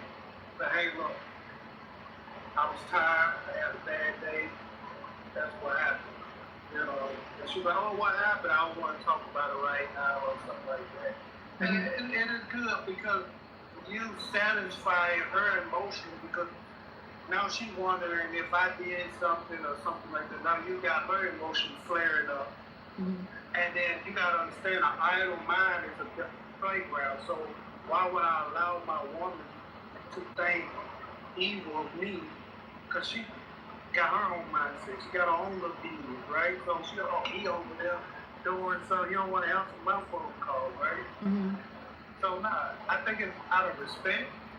You don't have to explain every time, but at a time where, like you were saying, 8 hours, 5 hours, but you know, okay, if you call me and I'll call you 30 minutes later or an hour later, that's cool, but 8 hours later or you double calling, that's unacceptable. So of course I'm gonna respect and say, hey babe, you know, the reason I couldn't call you right now was busy at work or I went to sleep or I got caught up in watching this movie or whatever, explain it that way. So it builds a relationship with the woman that I'm choosing to commit myself to, not creating that toxicity.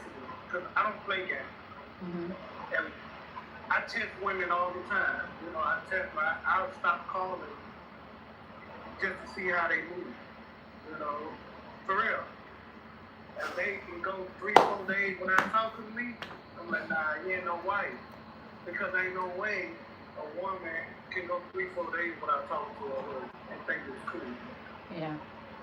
You know what I'm saying? If we in, like we mentioned, if we lived in the same house and I come home from work and I want to talk, of course I'm going to give her an explanation because she's my wife. I'm very close to the Bible. I'm all biblical. The Bible speaks about husband and wife coming together and become one. So I look at my wife as a part of me. So I wouldn't do it to myself, so I wouldn't do it to my wife. You know what I'm saying? I wouldn't go 3 days without talking to myself. I'm not going to go 3 days, 4 days without talking to my wife. And if I did, there's got to be a reason or an explanation for it. Because if it's long distance, all we have is communication. True. Communication and a video call and sometimes, you know, send pictures back and forth with each other. Because that's all we got until we found each other.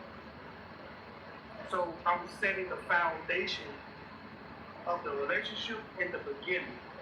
So when patterns start to happen, I don't, you know, let it continue. I correct it right there and there. Hey, I appreciate that. I appreciate this. You know, that's all I have to say about that. Okay.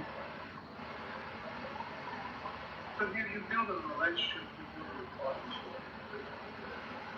And I know we as men, we don't have to explain that if you allow a woman emotion to run rapid, you know, there was plenty. Now you causing more problems than it used to be. Because say, hey, I was tired, or I didn't feel like talking to you because I ain't like the way you disrespected me. Okay. Okay. Step, can you mute? Let me mute him. Okay. That step made sense. So step is saying that if he doesn't want to be the same thing that you don't want somebody to do to you, don't do it. Period. Don't ignore my call. Don't leave me for 8 hours and not letting me know why. People are making me look like I'm not okay, but I know that it is normal. It is normal for you to explain to a person that, oh, sorry, when you called earlier, I wasn't in the mood or something was going on, I didn't feel like talking at that time. Just say something. Don't go on for 8 hours and not talk to me. Or the next day, I will now be the one to call you back. I'm sorry, but I don't know, I'm going to act pissed. Well, I heard what Steph said, but the guys on the panels, we never said that we're not going to talk to you for like 8 hours or anything like that. We're saying if you had a long day at work, you come home and be like, I had a bad day, just give me a minute to relax. And then we'll talk. That's what we was talking about. No, I was saying. No, Sorry. I said 8 hours or days of not communicating. I don't think none of the men on this panel agree with No. You remember when I was saying, That was the question that Livia had asked, and then everybody, I guess, missed the 8-hour part of it. yes, Because she said if you was 8 hours of not talking, she could explain. A lot of guys were like, oh, no, I ain't got to do that. I'm like, that don't make sense, you know? Mhm. So that's what I was speaking about. She mentioned it. Mhm. I guess y'all didn't hear her mention it in the question. that. I agree with the 8 hours. That is a long time. I Exactly. agree with that. Okay. I actually appreciate everybody's contribution. Thank you, everybody. Your contribution. Let me say one thing though. Mhm. 8 hours. I don't know if you okay. Me personally, this is me. I'm just talking me personally. I Mhm. want to know if you alright. So you a person that's gonna care about you. Exactly. A person that's gonna care about you. They're really going to. They're going to contact you. Exactly. The same way that you don't want them to worry about you, you don't want to worry about them. A person that do care isn't going, but I definitely understand having a long day. Yes. And I'm needing basically space. it falls into,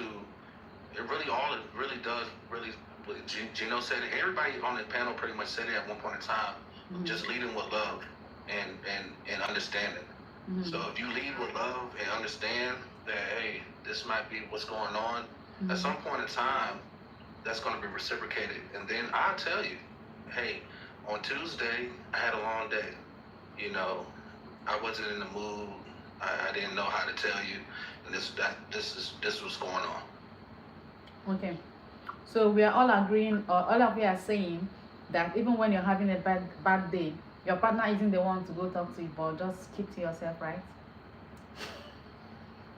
It's not like we're saying you should always. No, I don't agree with that. Just until you cool off a little bit. Like, Okay. if you had a bad day at work, a co-worker or a boss made your day bad or disrespected you, then you come in that. As soon as you come in the house, you just like, I just want to sit down, Okay. grab me something to drink, something cool to drink. Just let me take a breather real quick, like to process what happened to me today. Okay. I understand it now. Okay.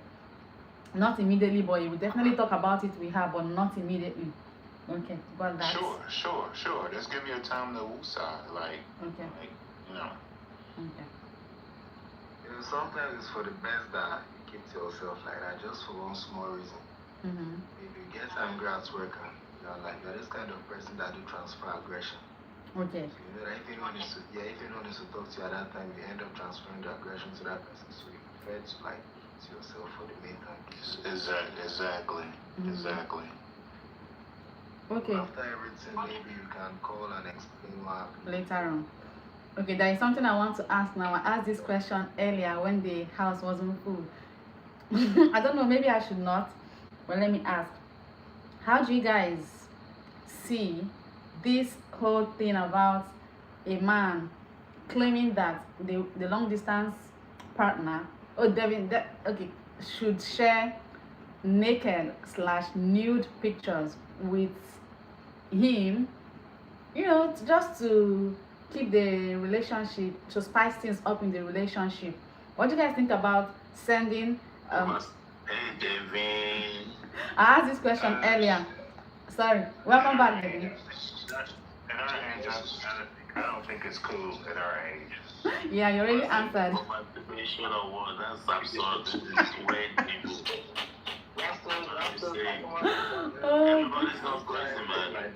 Sometimes when you ask for that kind of picture, just keep it in mind that it can be used against you one day. Yes.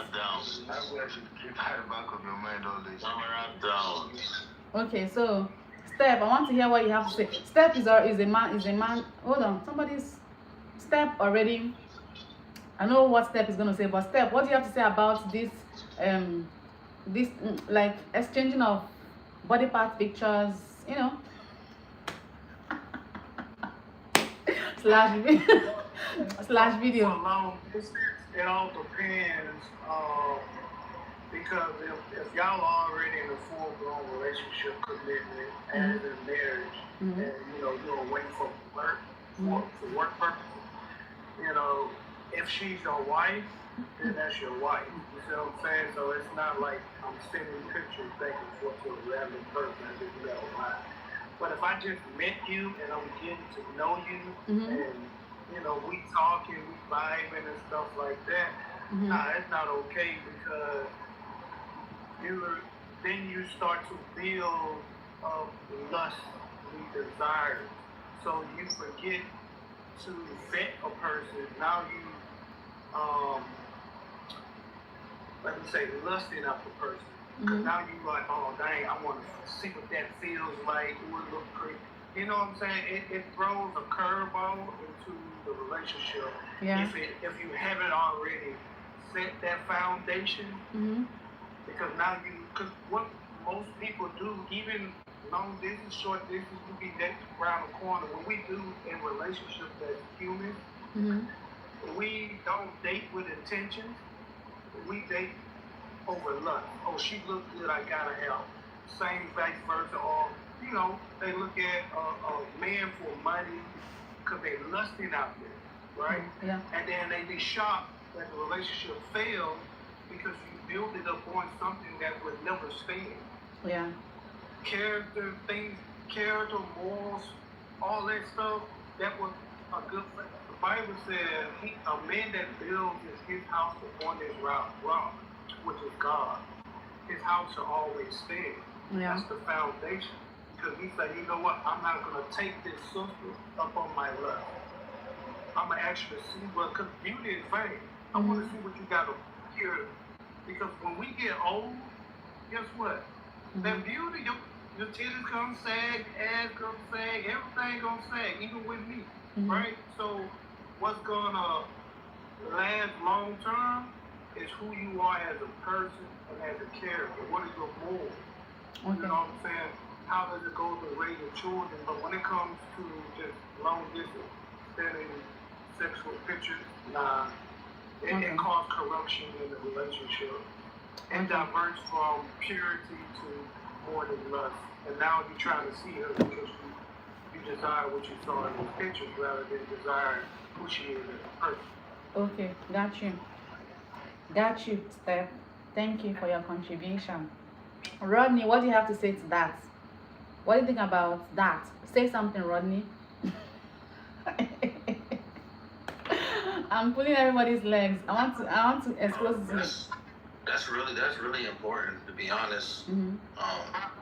What he's saying, you exposing yourself to somebody that you don't know, you doing that.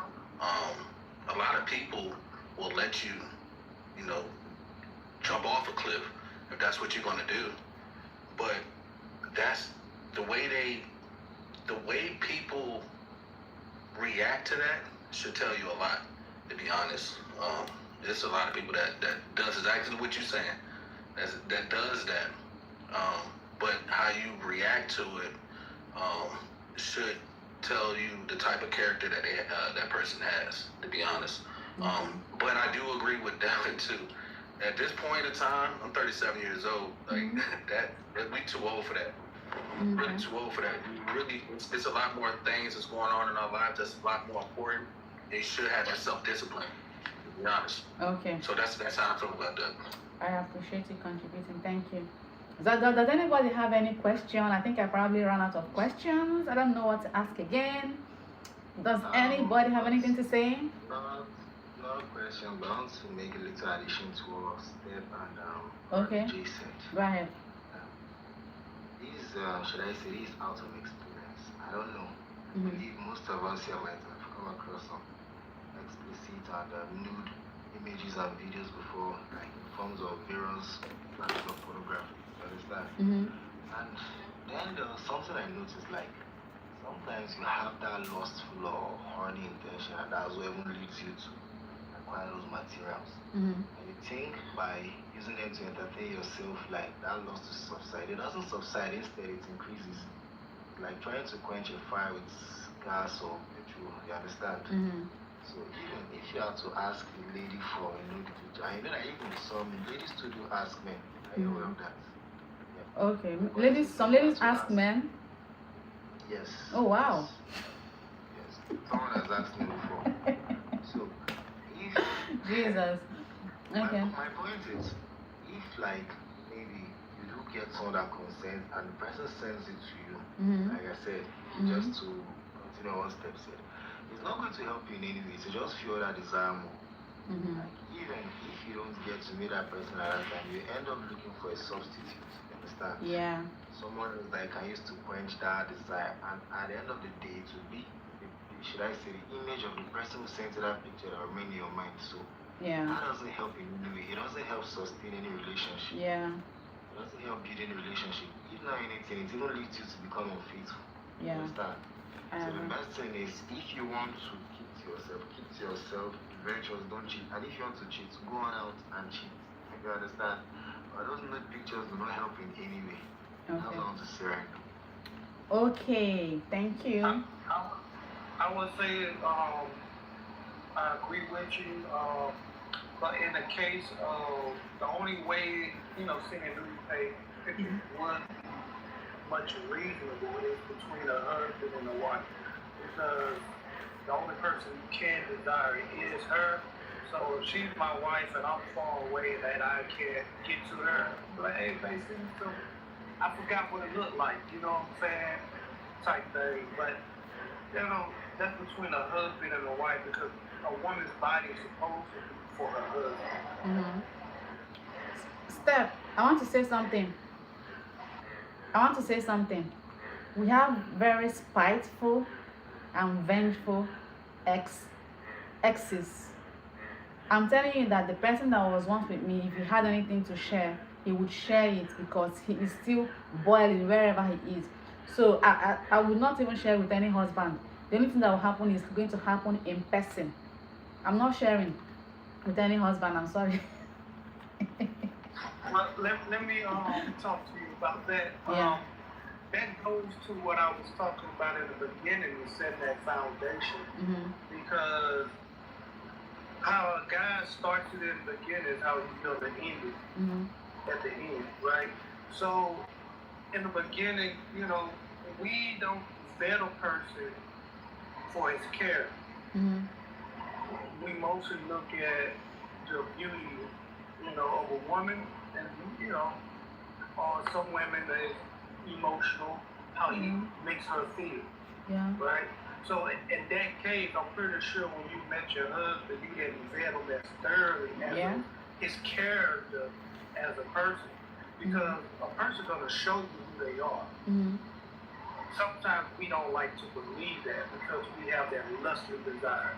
Like, we'll let things slide because she's cute or got the big booty and big breast or whatever, because we're lusting after her.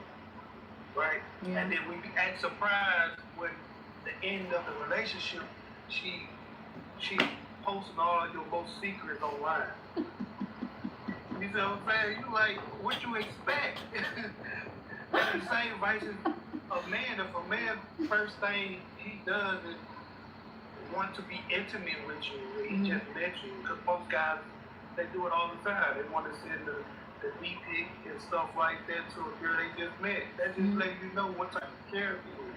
He ain't trying to build nothing with you. He just trying to have fun. And then sometimes we like it and we try to lock that down when it's no good for us. And as a man, sometimes we have to walk away.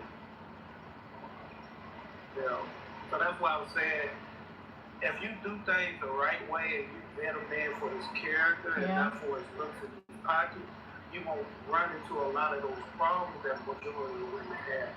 Because we look at when it goes to being a single mom and stuff like that, a lot of women like, oh, well, he switched the game up. No, he never switched the game up. You just got tired of, ignoring the red flag. Because I've been in situations where I talked to women and ignored the red flag and it never worked out. So that's why I'm at the point now, I'm going to let you know up front.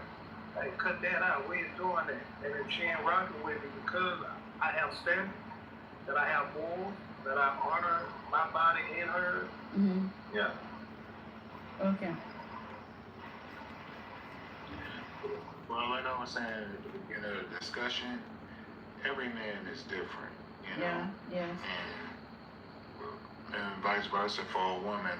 All the women ain't the same and all the men ain't the same. We're all different. But at this age, if you're asking this for someone to send you nude pictures at our age, I just think it's not tasteful. It's this, to me, it's disgusting. Like, Yeah. if you ain't seen enough boobs or booty at this time in your life, then I don't know what's wrong. I mean, if you don't know what a boob or a nipple looks like, there's something wrong with you. Like, that's not gonna stimulate.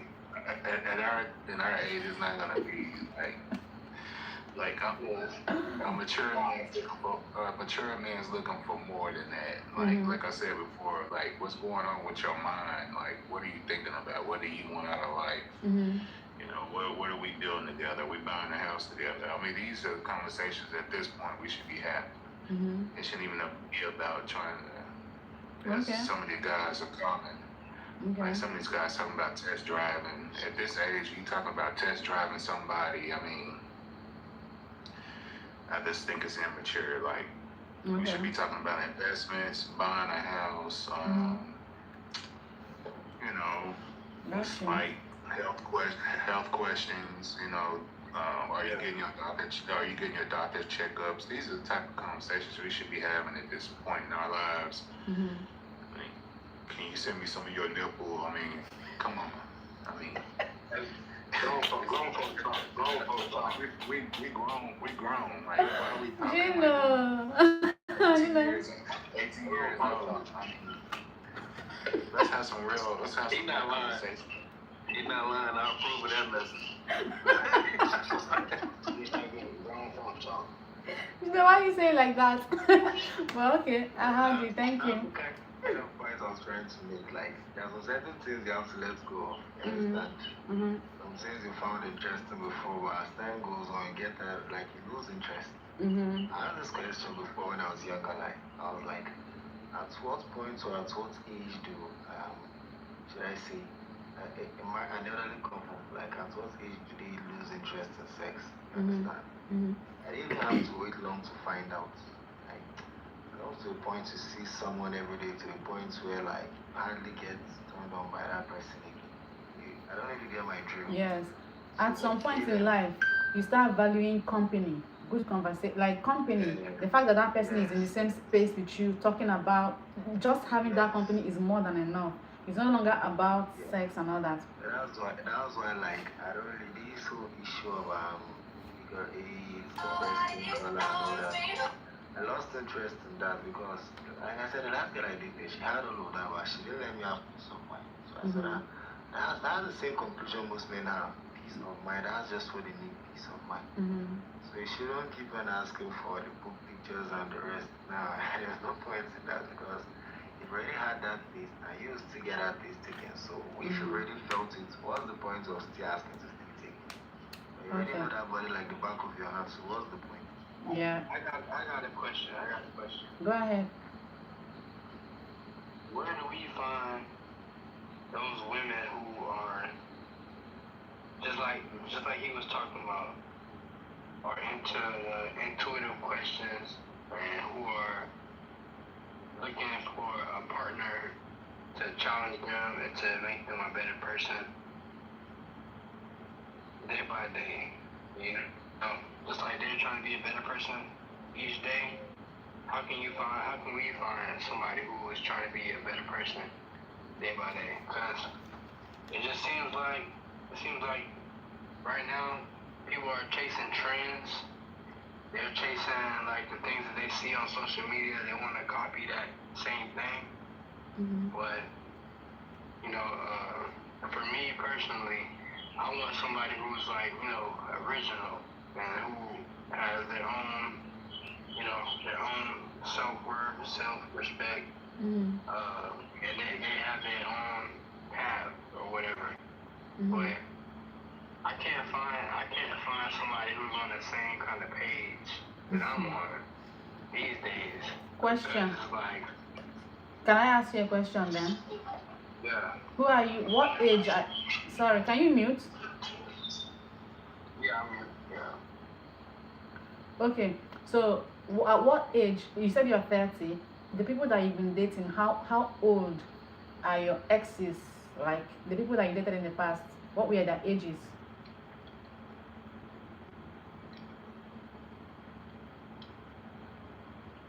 Should I unmute or do you want me to? Yeah. Sorry. You can answer. Yes. Okay. So my exes in the past, they was like, in the past I was like 24, 25. Okay. Well, I want to say something. Can you mute? Yeah, I mean. So in 2026, yeah, there is scarcity of smart women. Now, the ones that are even intelligent, you're not going to find them in that age. That's what I think. 24-year-olds, 25, they are still like learning life. They're not that smart like that. So what you're looking for, you might have to date your age mates or people that are older than you to find what you're looking for. That's what I think. You can speak, you can respond if you have anything to say. I agree with what you're saying. Mm-hmm. I fell into that, and I start looking into situations where I want that type of women, but a lot of the times they fell into work and pleasure. Mm-hmm. It fell into me looking at that in the workplace. Mm-hmm. So that could be dangerous also, because you want somebody that's exactly what you're saying, Devin, that has that type of ambition Mm-hmm. and wants to grow. And you will find a lot of that in the workplace, in the church, a lot of that. But you have to depict, like, if you're willing to sacrifice that relationship and try it. Sometimes it doesn't work out, but I know exactly what you mean. It does happen. More than likely, it's probably going to be somebody that has ambition in a different industry that you are in. Mm-hmm. Somebody that you want to deal with, because growth is possible. So I definitely understand what you're saying. Hey, and I appreciate you, RJ. Yeah, I appreciate you for tapping in. One thing I learned in my life: never date somebody in your workplace. Mm-hmm. That's one thing I learned. Never date somebody in your workplace. Sometimes it work out for you. Yeah, so yeah, like I said, like, sometimes it might work out for you, but 9 times out of 10, don't eat where you what's the saying? Don't sleep where you should, something like that. Mm-hmm. I think I know what you mean. Yeah, like if you there for work, just be there for work, and in your personal life, that's a whole nother thing. I went through it the hard way where I tried to date somebody that I was working with. Mm-hmm.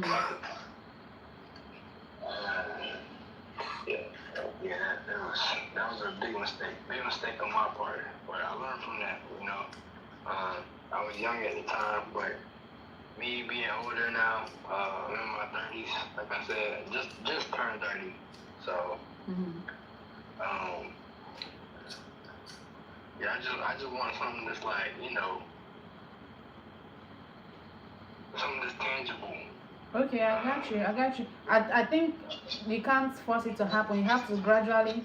Sorry, can you mute? Sorry. You have to like gradually. You have to keep meeting people until you finally meet what you're. It's not like there's a designated place to meet such people. Even Rodney suggested either workplace or church, of which you have ruled out the workplace, right?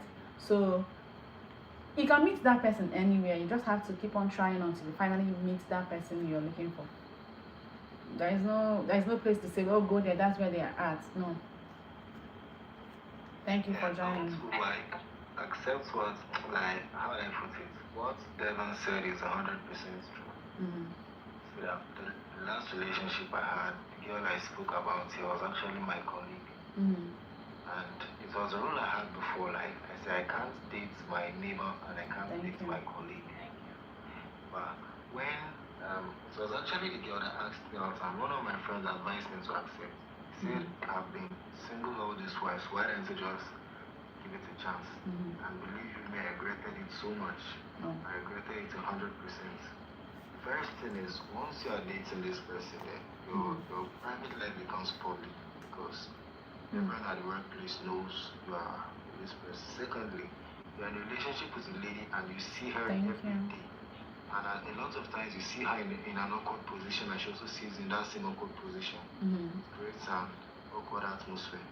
Also, in another way around, like, reduces the kind of respect you guys have for each other. Understand? And then again comes the issue of finance. Since you work at the same place, she knows what you are getting, she knows when you are saving that money. You understand? Yeah. There are like so many reasons why you shouldn't do that. Now, there's a point that was made before. What was that?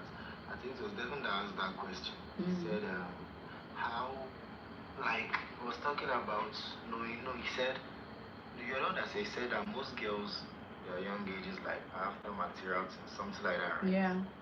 Well, I would like to hear that most girls here, but some are not after that. And I saw that most of the girls that are not after those material things are the ones that, like, have had a lot of relationship experiences. They've been in a lot of relationships and they've come to see that most of those material things take you nowhere. As a guy now, I'll just say this, I believe many ladies know it. A guy will be attracted to you like if you are an excitable girl, like someone that likes having fun, understand? He will come close to you, but he will never plan to have a future with you. Then the girl that is called boring, awkward, and understand, given those kind of terms, those are the kind of girls that will actually after. So you have two scenarios. Either this girl is pretending to be nice, or she's actually like a virtuous person, a genuine person, because she knows that even that kind of material life won't take her anywhere. In my current workplace, I've seen several of them. There are those that try to fake it. It's very easy to know them, and there are those that are like genuine, because it won't take them anywhere. No man wants to marry, how would I put it, luggage or what. No man wants to marry a girl that just likes partying, clubbing, spending time on social media. You understand all that? So I would say many have started correcting themselves already. So in accordance to what Devin said, yeah, there are girls like that, even in their early 20s. Personally, I knew when I was a teacher, I met a girl like that. She doesn't joke. Like, she can joke, she can play, she can laugh. But I say the kind of joke where you joke and you tickle her waist or all that, she doesn't accept it. Get my point? And I still met other girls like that. So there are still girls that are wise, that don't wait till they get to their 30s before they realize what's up.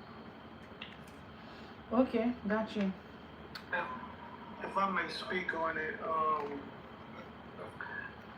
what Devin was talking about, living, you said you might have to look for somebody older. I disagree with that. Okay. You can find someone in your age group. Me, myself, I don't look for women older than me. I'm always looking for women younger than me. And that creates a seniority complex because me, I'm a man, right? And I'm supposed to be the man. And also the leader, right? And some of the older women, my brother, he married an older woman. And he going through hell right now. Because he trying to be the man and she trying to be the man type stuff. See what I'm saying? But when it comes to finding a woman, sometimes we have to look within ourselves and ask ourselves because, the people you choose to match with and have a relationship with, if you self-examine and figure out the comparison, what attracting you to these women, then you can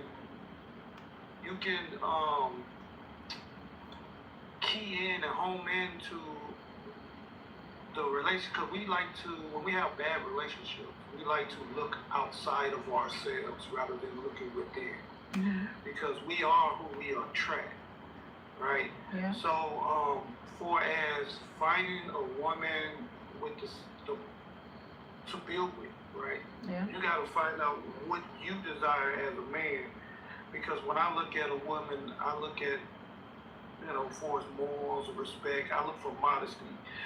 Even the Bible talks about you can tell a harlot by her apparel, right? Mm-hmm. So if you see a woman with a breast out, butt out, we all on social media, right? Especially Facebook. You can scroll through plenty of women. They got the same type poses where they try to be seductive or entice a man to come into their inbox, and then they act all funny when you in there talking about, oh, he didn't see that. Like, well, you got your tail all out. What you expect to want from him? So you're not gonna meet them in the workplace. You're not gonna meet them in church. Definitely. We all know the club to church routine, right? It's about who you attract. Sometimes we don't like the people we attract, but the people that we attract is the ones who actually try to build and have something. Because they the ones who, even in Adam, I don't know if y'all, Adam and Eve, right? The scriptures say your desire shall be unto your husband. If a woman don't desire to be around you, then you already know what type of woman. Society tells the man that we should be chasing these women. Oh, he gotta come do this, he gotta do that. I understand as being the man and all that when it comes to dating dynamic, but no, the woman's supposed to be chasing you as a man. Because I'm not asking a woman to come into my life and pay all my bills. I'm not asking a woman to come into my life to buy me a car. And sometimes as men, we are villainy. I would say we've been looked at as a villain. Villainized. Yeah. Yeah, there you go. As a community, because the man is always frowned upon. Oh, you ain't a man if you ain't doing this. So we should know our worth. And that's where women try to do. They try to attack our masculinity. Yeah. Where they feel like we not worth anything to be desired. And that's where we come in the workplace. Because the workplace is where you're going to find a lot of masculine women. Because they on the same mission you on. You see what I'm saying? You're not going to find that woman who actually want to come into your life and be a helpmeet the way God created her to be. Okay. You see what I'm saying? Yeah. So, to go back to what I'm saying, it's about who you attract. And when I realized, because I self-examine, I realized the women that I'm attracted, and I changed my thought process. A woman walk past me, thongs and all that, it don't excite me as a woman walk by me with a long, silky, full, modest dress. Because that tells me she what's the term I'm using? Values her body. Right? So I'd rather holler at her because then the percentage of her being on the same page, because her mindset is already there. Because we think we can change a person rather than finding a person that's already doing what we already want them to do. And that's where you're going to find your spouse. You have the mindset of what you want as a marriage, the image, what you're trying to build. And then as you attract the women to you, you vet them. Okay, I don't like, me personally, I don't like women who wear wigs, and I like natural hair. And I tell them, they come to me, I say, well, I don't like women that wear wigs. I tell them right straight up. You know, I can't go without my wig. Okay, well, cool. Well, we just go our separate ways. I like what I like. And women try to defer us from what we desire and what we like it's not valued. They don't want a man who under 6 feet, but when I say I don't want a woman I can't pick up, it's a problem. I like, nah, we ain't doing that. So us as a man, we have to understand what we desire and what we trying to build, and we can't allow these women to deter us from it. If you want a woman who's gonna be modest, hey, that's where you're gonna find a quality over quantity. You see what I'm saying? And you ain't gotta worry about anything else. Stop looking at the outer part and looking at the inner part, because that's what's gonna come out of her in the future. And start testing these women just like they test us. The first thing, I've been on plenty of dates, the first thing they come, they see, my TikTok and how I be moving. They be like, oh, you pay my cell phone bill, you pay my rent. I already know what you moving like. Hey, go on, next. You know what I'm saying? Rather than a woman coming in and actually vetting me and being interested in me and what I'm trying to build and trying to get on my program. And that's the ones you want to go after. If a woman's not coming in trying to bring value into your life, you got to understand the terminology what the Bible speaks of is that Jezebel women. There's a lot of women out there who want to seek authority over the man rather being a helpmeet to a man. And the Bible speaks about a woman changing the natural use, meaning what she was created. Women in the Bible prayed to get pregnant, to have children. Then you got a lot of women, I don't want kids. When I talk to a woman, how many kids you want? Oh, I only just want one. Nah, you ain't a woman for me. Because you got to have the desire to want a family. A woman that wants 6 kids, guess what? My antennas are up. I'm like, okay, you want 6? She's like, yeah, okay. Why you want 6? Because she's not destroyed by the images and the messages and not persuaded by other women. You know what I'm saying? She holds those virtues of a family. My mama always had a big family. Oh, this, that. So I want a big family too. It shows who a person is just by how many kids you want. And we got to ask those questions. Steph, can I say something? That particular area that you touched right now, parenting is not that easy. So if a person is telling you that they are able to take care of just a child, it shouldn't be like a problem. I myself, I had intention of having 4. I ended up having 3. So I'm not in that category that you're talking about, right? But some people can say, if a person says it is one that she can take care of, just don't judge, let it be. Do you understand? It's not enough to it's not enough to say use that to see if they are good or not. Do you understand, Steph? Like anybody can choose to. The reason I speak on that, in the case of what you're speaking, right?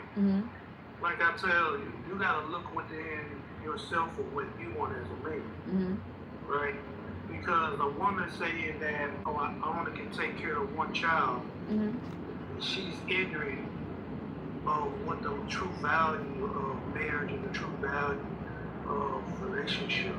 The reason I say that because the man is the one who takes care of the children and takes care of the household and the family, right? So if you can't take care of 6 kids, 5 kids, 2 kids, 3 kids, or I look at that as a woman who wants to run away from what she's designed to do. Is be a nurturer.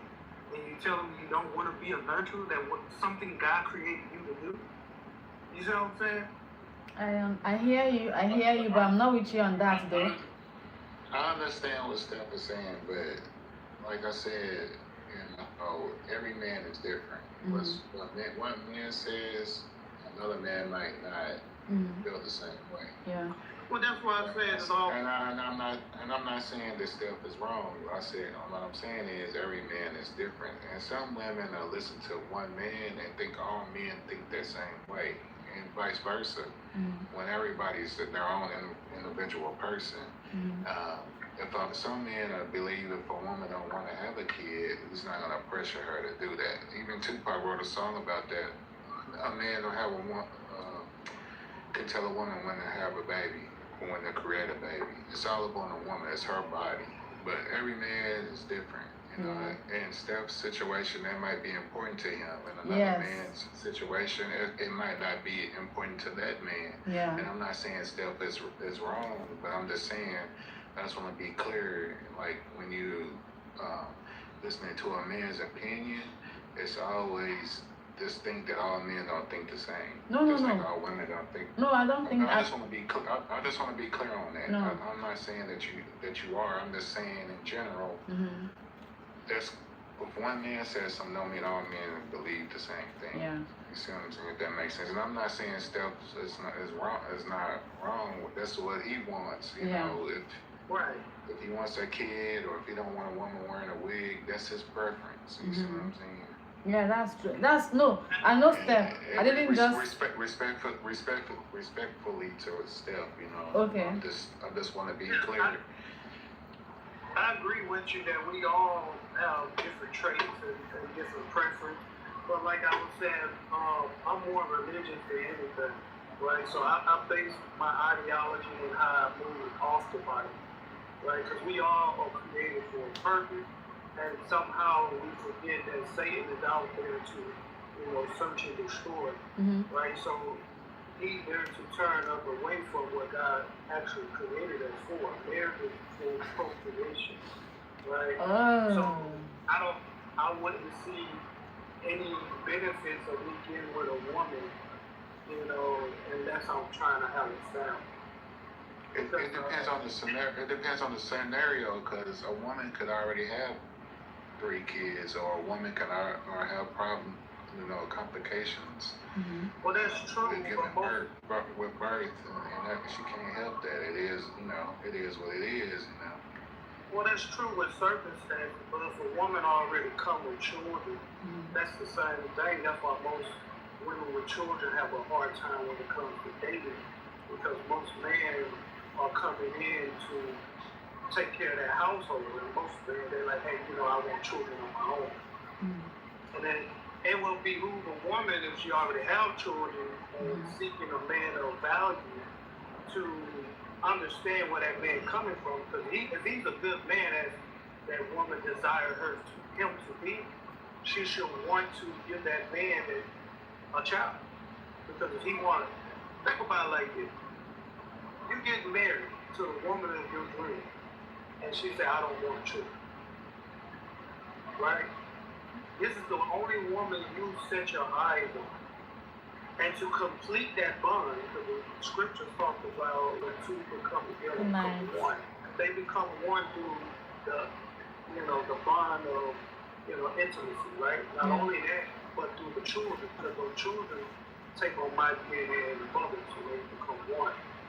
So, to be married to someone and not complete that bond with children, what's the purpose? And I don't understand a lot of men don't want children. And, some women with children may find that man more desirable. But we all have different preferences. I'm not sure that. That's all I'm saying. Everybody's different. That's all I'm saying. Whatever works is what works. If you prefer that, then so be it. If not, it just depends on the person and the relationship. Yeah. I'm just speaking more on what Devin was talking about for finding a quality woman. Because you gotta know what you want to be able to look for a woman to go into a relationship. Because a woman without a purpose is, a woman that is, to be honest, worthless. I want to say something, Steph. I want to say something real quick, okay? Can I? Yeah, go ahead. So a woman can have the intention of having kids, but then get into the marriage and end up not having one. The moment she starts trying, she goes through this stage of trying to conceive and finds out that she cannot. So I don't know, like, as a person who has as a man who went into that marriage with the intention of having multiple children, maybe 4 or 5, and you find yourself in that scenario, and I have a feeling that you, Steph, are not going to be patient with this woman because you really want children. So Well, that circumstance, right? yeah. I disagree. Okay. The reason is, if it's a woman who doesn't have children, then I marry her and I take her as my wife and come to find out that we don't have children. I'm not saying I'm going to throw the woman out or divorce her, because at the end of the day, I chose that woman and I honor my vows, right? Yeah. So if she come to find out she's infertile, it doesn't mean that's the end of the marriage, because the scriptures, the Bible speaks about women who couldn't get pregnant, who prayed and became pregnant. You know, God is almighty. You know what I'm saying? So, I want to throw a woman away. If that was the happy to me, you know, I look at that as that's something that was ordained by God. And that's a battle me and my wife have to go and overcome. Okay. I hear you. Okay. I want to and I respect all the views. I just want to piggyback on what Dina was saying. I really feel like, and this it's a pattern that's going on, is really what are you willing to deal with? Like, what are you willing to be subjected to? You know what I'm saying? Because that ultimately is going to be your decision. Steph has his decision, what he wants in his life. I have what I want in my life, my decision. Gino has what he wants. You know, we all do. You get what I'm saying? Sure. So we ultimately have to respect that, because what Gino was saying, we are all individuals. We are all different. Yeah. So we are all different. All mindsets are completely different, but the respect has to be there. Okay. Thank you, Rodney. So you guys. Let me speak one more thing on that, the note that he was saying. As a man, compromising, you know, saying that we all could choose what we want to deal with. That goes back to what I was saying, setting that ground rule. And the reason being because, I don't know if anybody will get religious, but between Adam and Eve, right? If you understand the story, you know, they were both kicked out the garden. God explained the reason why they were kicked out the garden. And it wasn't because they just ate the forbidden fruit. God gave Adam an order, do not eat this forbidden fruit. Eve went ahead and done it, right? Yeah. Because she desired to be like unto God. And she said the serpent tricked her. So we understand women are a deeper vessel. They fall susceptible to their emotion. But my thing is, where Adam messed up is when Eve came to Adam with that forbidden fruit, Adam did not correct Eve. And see, that's where most men fall susceptible to, because as with any man, he wants to please his wife. So sometimes our wife will come to us, or the women that we deal with may come to us with that forbidden fruit. And we may accept that forbidden fruit, but we know we don't agree with it. But as a man of God, we have to start correcting that. Say, nah, babe, I don't agree with that. We're not going to do that. Right? Because that was Adam's issue, and that's what God corrected him on. He didn't correct that woman. He said, Lord, you gave me that woman. So he pointed the finger. And that's why sometimes with social media, that's all we do. Oh, the man is, or the woman, that we go back and point the finger to one another rather than looking within and say, you know what, I should have shut that down before it even started. When she came to me with that bull crap, I should have shut it down and said, nah, we ain't doing it. And that's one thing I don't want to do. You know, I don't want to ever get in a position where something that goes against what I believe and I don't correct it. And as a man, that's what we're supposed to do. We have to set a standard. That's why I say you have to look in with yourself and what you're going to deal with, what you're not going to deal with. And you got to set the ground where, hey, look, this is what it is. I agree with what you're saying, but with the tree of knowledge and everything, I get it, and I believe in the Most High. But the conversation between a man and a woman needs to go deeper. And what I mean by that is the understanding and the conversation. A woman should have the floor to say what she needs to say as well, and vice versa, so you can understand and communicate with each other. I don't think it could be like I'm the man and like it has to be some kind of communication. That way she can understand what you're trying to say, and vice versa. Because she's gonna feel like either I'm gonna keep quiet or he's the man. I can't really say what I want to say because he's gonna get upset. I agree with what you said, but I'm not saying The dialogue should be open. Okay. I agree with what you're saying. I'm not saying in a point of dictatorship, because I'm not saying a woman don't have a say so, because the Bible tells us to love our wives as Christ loved the church, and Christ, also heard and took our feelings in consideration. But as I was going back to, sometimes we as men, we have to set that foundation and say, hey, this is what I desire, this was going on, this was not moved. She gonna of course have her opinions, and you can take that in consideration and deal with that accordingly.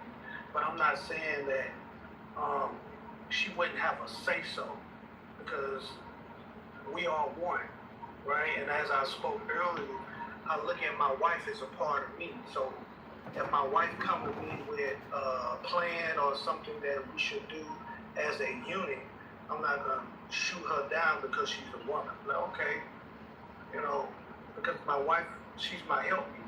She able to see things I can't see. It's like a king and a queen. I'm the king, I say what goes. But guess what? That queen, she can go out and assist with the king when I'm not available. That's all I'm saying. But you got to set the ground rules, and that's what I always go back to. If you don't come into a relationship when you first meet a woman and set the standard and say, hey, this is what I want, this is where I want to go, this is what I want to do. Because you looking for a woman to come into your life and be that helpmeet. In order to do that, y'all have to be on the same page. Y'all have to have the same goal. The Bible says two come together, they shall agree. You can't have a wife who say, oh, I ain't listening to my husband. And there's plenty of women that does that to this day. They in a whole blown marriage, won't do none of their husbands say. We gotta stop blaming society for a lot of our failed relationships and start looking within and say, hey, why did I allow her to move the way I did? Because even when a woman, she said, oh, this man did me like this, you allowed him to. We can't continue blaming one another for failed relationships or marriages. We have to look within and say, why I allowed it. And that's what Adam did. He allowed his wife to deal with that serpent in a way that when she came with that forbidden fruit, he then corrected and got both of them put out the garden. And it's the same with marriage. I agree with what you're saying. But, like I said, like the conversation has to be open for discussion, Yeah. That's why I ask, I tell a woman what I like, what my preference is, she agree with it or not. If she agree with it, then we can continue the relationship, continue to negotiate, because that's what it is in the first beginning. You negotiate how you're gonna run the household. So she gonna have her input, I'm gonna have my input, and I have my maids and my dude. You know what I'm saying? So, yeah, I understand. So in your opinion, is it okay for the man to cook for a woman sometimes? Did not Christ feed the multitude? Okay, I'm just asking So your opinion. That's all. as I look at life like this, Christ never begged anybody to do anything for him. When a man was on the ship, what he said? Follow me. He didn't say, please follow me or nothing like that. He told them what it was. And they followed him. That's why it was only the 12 tribes that stayed who really believed him. Christ was around a whole bunch of people, right? Yeah. But the ones who desired to be with him stayed. And that's the same thing with a wife. Because we supposed to be Christ-like within our marriage. Our wife's supposed to be seeing Christ within us. And if any woman that comes in your life and she don't want to follow, guess what? That's not the woman for you. And if you stay with her, you can't blame her for who she is and what she does in a marriage. You only can blame yourself. So I understand what you're saying. So let's get a woman's point of view of what you're saying. So how do you feel about what he's saying? I'm listening, just listening. Okay. Okay. So you don't have no point of view on it. None whatsoever. Listen, yeah. Listen, let me say. I think she does, but like I said, with the conversation that you're having, which is nothing wrong with it, but It's I just. think if you're with a woman and you have that kind of approach, I think she's gonna have her guard up or be afraid to speak her mind on what she really want to say. Yeah. See. I agree with that. I agree. Yeah, when it comes to Steph, I just do more of listening. Sometimes I agree with him. Steph, you need to understand Steph to be on, like, Steph is Steph. You understand? And sometimes I just let him air his opinions. That is what he believes in. I may not agree with everything he says. I agree with some of the things that he says, but he can keep on, I don't need to go back and forth and count. That is his opinion that he's sharing, and he's okay. And that's a great way to look at it. Like I said before, everybody is different. We just gotta respect everybody's views. Yeah. And I respect, like you said, some of the things he was saying I do, some things, it is what it is. But at the end of the day, I keep saying it's what you are willing to accept. You don't have to accept everything. And at the same time, too, what I think... I think Olivia really wants to say something, but she just ain't gonna say it, because... Yeah, but the thing is, that's what I was going... That's what I was heading to be honest. At the same time, you speak up. Like, if you feel like you hold on, I'm not saying you, but I'm just saying, hold on, I'm not saying I'm not saying her specifically, but I'm just saying if you're in a situation where you feel like you cannot speak or you just have to you can't bring your opinion, then I understand like how that burden. Then you gotta go. Then you gotta cut that person off. If a person make you feel like you cannot express your opinions, and the person, every time you express your opinion and the person get overheated or get mad and do not know how to take, it's called constructive criticism. If not the person just trying to be mean, but the person's letting you know, this is how you making me feel. And I appreciate how you making me feel. If the person cannot let you acknowledge your feelings and take your feelings into consideration, then you don't need to be with that person. That person ain't that person for you. Because the only thing they're going to do is mess up your mentality. Because the longer you stay with that person, the more you feel less of yourself. Got you. Now, we're talking about in the beginning of a relationship. We're not talking about in the middle of a marriage. Those are two different things. When you proving somebody, you vetted them for a purpose. So when I'm looking for a wife. I'm not saying as we already in a full-blown relationship. Because as we speak, I'm coming from an perspective of I'm a Christian. Right? And to be a Christian is a follower of Christ. So Christ gotta understand Christ as we are supposed to be, Christ-like. Understand, he spoke with authority. He led the people. He taught the people. He fed the people, right? Just as much as I'm gonna do for my wife. So I do speak with authority and I speak proud, and sometimes some women can turn a frown upon that, which I understand, because you know every man don't speak the way I speak. But you gotta understand there was only one Christ. Steph. Yeah, true.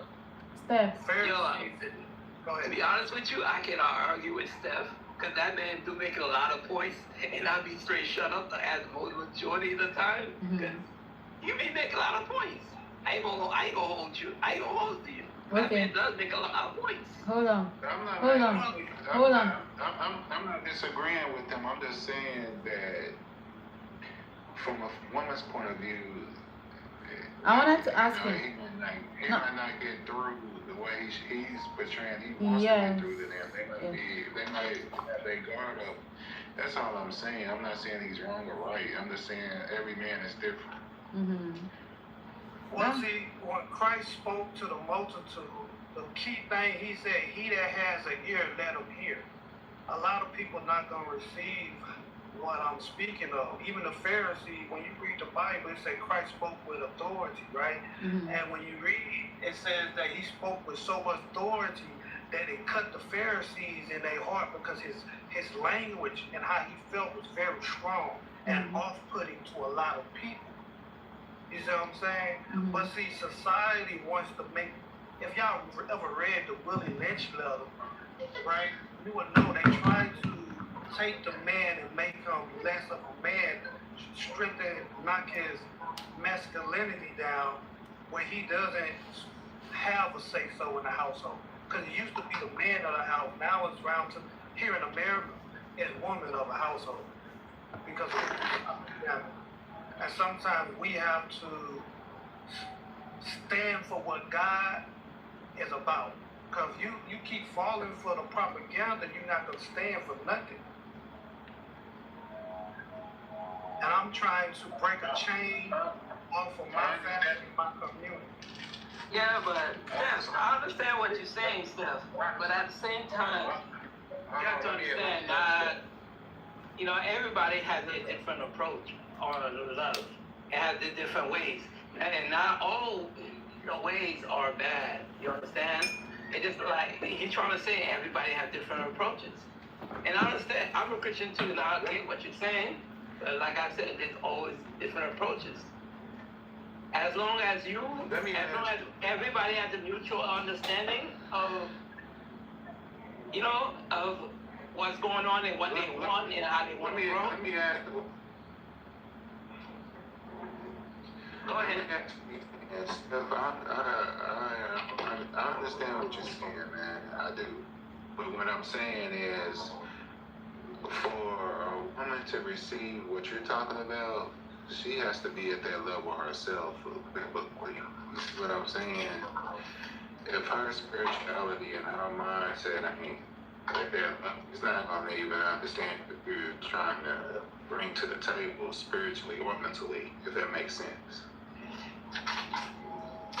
Well, I understand where you're coming from on that. Now, I'm speaking the way I'm speaking because, I'm on a podcast. But when I'm dealing with the woman that I'm pursuing, of course I'm going to speak with her with nurturing and humility. You know what I'm saying? So I'm going to come, because I understand she's a woman of feeling. So of course I'm like, hey, babe, look, I understand this side going to go. You know what I'm saying? But sometimes you're going to have to put the foot down and say, nah, we ain't rolling that way. And you got to stand firm in it. True. You're right. I will say this, and I agree with a lot of stuff you were saying, Steph. It was just how it was projected. Not saying that was wrong or nothing, but you being on a podcast, I will say it does make a lot of sense right now. That's all I'm going to say. It does make a lot of sense because I understand that you're trying to get your point across, and you are getting your point across. But it could have been interpreted a little bit different For me, it was. I know because Liv was about to speak, and we didn't hear what she had to say, so I had to remind her, hey, don't lose your train of thought. No. I lost it already. I forgot what I was about to say. I think I wanted to ask him, Steph, would you be friends? Do you think that your wife should be your friend as well? Hell yeah. Most definitely. Your best friend. Your confidant. Your ride or die. Yeah. What do you mean by that? If you give me You have said this several times about how Christ treated the church. Christ was not necessarily our friend, but our, like, do you still feel that you need to be your wife's friend? Well, okay, so understand this. Short answer, yes. Okay. But see, when we read the Bible as a book, but we don't study. The Bible is there for us to study, and we miss a lot of key things and key elements. Christ was a wine builder, right? So he went to feasts, right? And it talks about how he interacted with the 12 tribes. They joked around, they played, they had plenty of jokes. But then there was a time to be serious, and when they was joking, Christ also corrected them. Because when Christ went up on the mountain to pray, guess what the 12 was doing? At the bottom of the mountain, sleeping. And he came down, hey, why y'all sleeping? This is not the time to be joking and playing around. So it's a time and a place for everything. So dealing with my wife, of course she's going to be my friend, because guess what? She's supposed to be a part of me. You see what I'm saying? So I'm going to deal with her. We're going to laugh, joke, play around. It's not always seriousness, Okay. And just when I'm dealing with setting that foundation, of course I'm going to take it serious. Okay, question. We get past that. Go ahead. So ever since I don't know if you're single now though, but like in your dating time and process trying to find a partner, how have the woman you've been meeting taken this particular thing you're talking about? How have they reacted to this thing that you said now? Are they accepting it? Has it been working for you? Is it okay with them? Well, I understand that I move a lot different. The Bible talks about, hell and heaven, hell, the gate is wide, heaven is very narrow. So a lot of people ain't gonna walk as I walk, and speak how I speak. So I understand that I speak as I am Christ. That's why I study the Bible and how Christ moved in life, where I can mimic that in my life, right? So for me dating, I'm not expecting every woman to accept it. I've been on dates, and it's women that I've talked to who choose to wear, like I say, natural hair. And there's women who wants to keep wearing their wigs and stuff like that. I don't just treat them like they trash or anything like that. I deal with them accordingly. Okay, well, cool. We go on a date, we still have, and even to this day, they still hit me up because they know how I move. I take care of the people I love. I don't just work for myself, I work for a family. You know what I'm saying? So I've been on a lot of dates. I look at it as the scriptures say, he that finds a wife finds a good thing. It's going to be hard to find a virtuous woman nowadays than it was back then, because most women are corrupted by society ways. So I understand most women are promiscuous, they all into vain things. So I look for quality. So I eventually deal with women. I talk to them. They be in my inbox. They be on the phone. Even when I went on dates, I took you're not the woman for me. And sometimes as a man, women throw themselves at you, but you got to be man enough to say, nah, that's not good for me. Because see, I thought I was a man prior to coming into the Lord, right? And I learned it takes a man to have discipline. it takes a man to tell himself no. Mm-hmm. Because you take a child to a candy store, he gonna grab all the candy he want. But you take a man, he gonna show restraint. He gonna say, nah, that candy ain't good for me. It's gonna rot my teeth out. Mm-hmm. And that's how we have to look. That's how I look at dating. I've been across some beautiful women. If they don't fit, what I'm looking for, I gotta tell them, hey, look. Well, I only want to wear wigs to look this, that, look that. I want to love you the way Christ loved you. When I look at you, and that's what a lot of marriages and stuff, because women, they like to perceive like something they're not. They put on the makeup and stuff, and then the man wake up and you're a whole different person. No, let me fall in love with you. And then you can do all that other stuff later. Okay. Okay. Okay. Yeah, but I understand, but that's called preference too. That's literally your preference. Yeah, well, technically, falling in love with somebody who is pure, who's set in their ways, as in they secure within their beauty, walking out naturally. Because you gotta understand, the world today have filters, makeup, and all that. All that stuff is vain. You see what I'm saying? And I don't want a woman who values or cover what God created.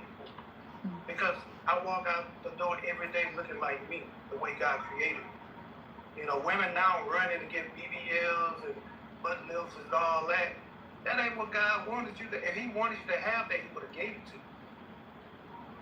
You see what I'm saying? So I want a woman for who God created.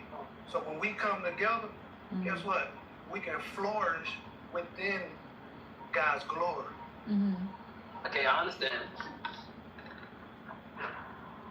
Yeah, I get the message, man.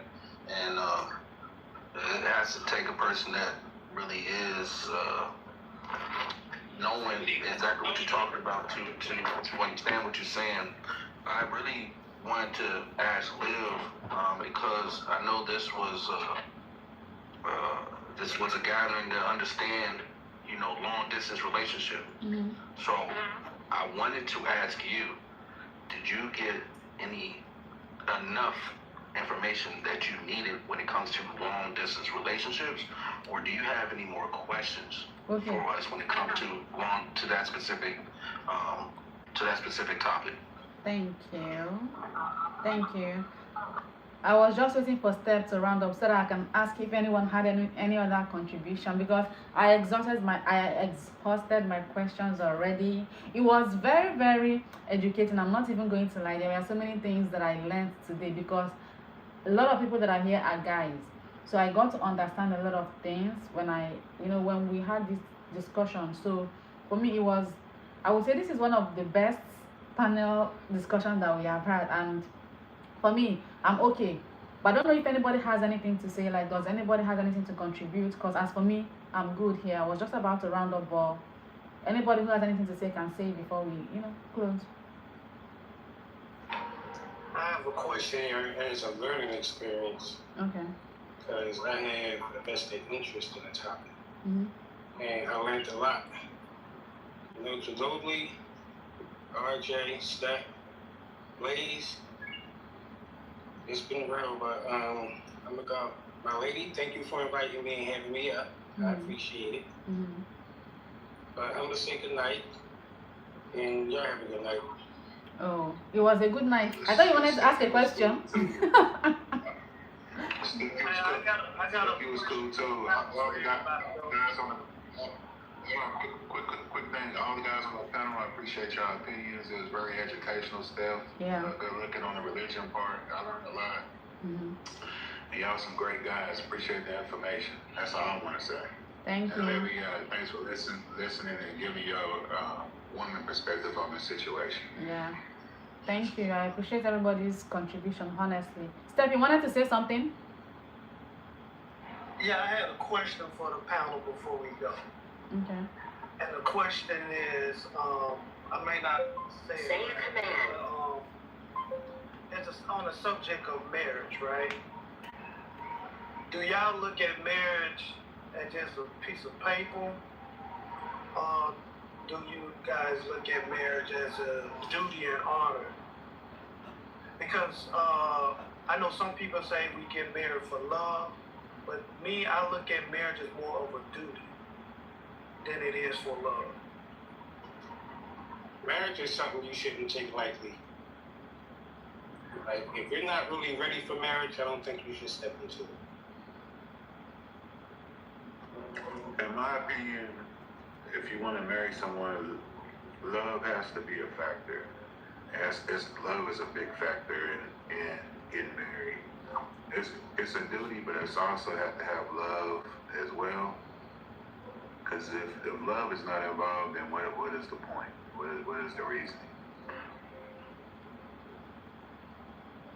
Do you? No, I definitely agree. Mm-hmm. I agree that it is a duty, and also love is a very important factor. Mm-hmm. But not just with marriage. I want to say this, and I'm done, after this. But really, all your decisions, though, Liv, when it comes to long distance, marriage, or whatever, just take a breath and lead with love and pray on it. Okay. I promise you, you're going to end up probably more than likely making the right decision.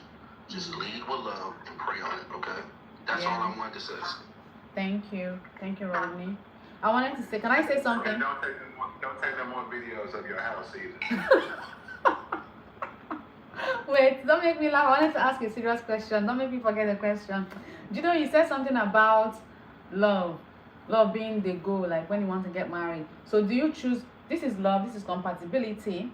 Do you put love over compatibility, or do they go hand, like to me, this is important too, but this is also important. So how do you? It goes hand in hand. Okay. It goes hand in hand. What if you love? What if you love, but you guys are not compatible? Then it's not gonna work. Okay. It's not gonna work. I agree with him. It's not. Okay. It's gotta be shared. It's gotta be mutual. Okay.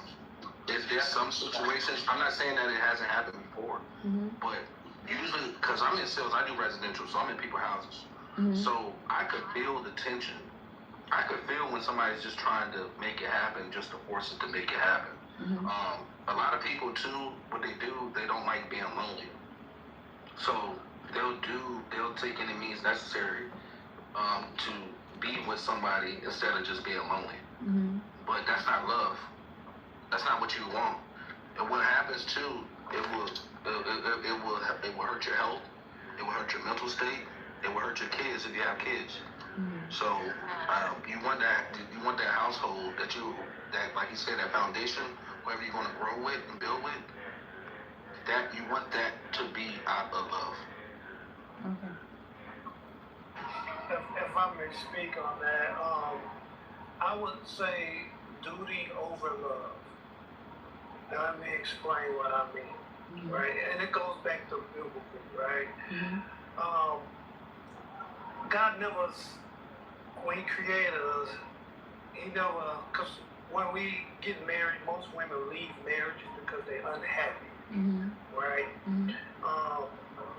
It wasn't for us to marry to be happy, because our vows mean something, for better or for worse, right?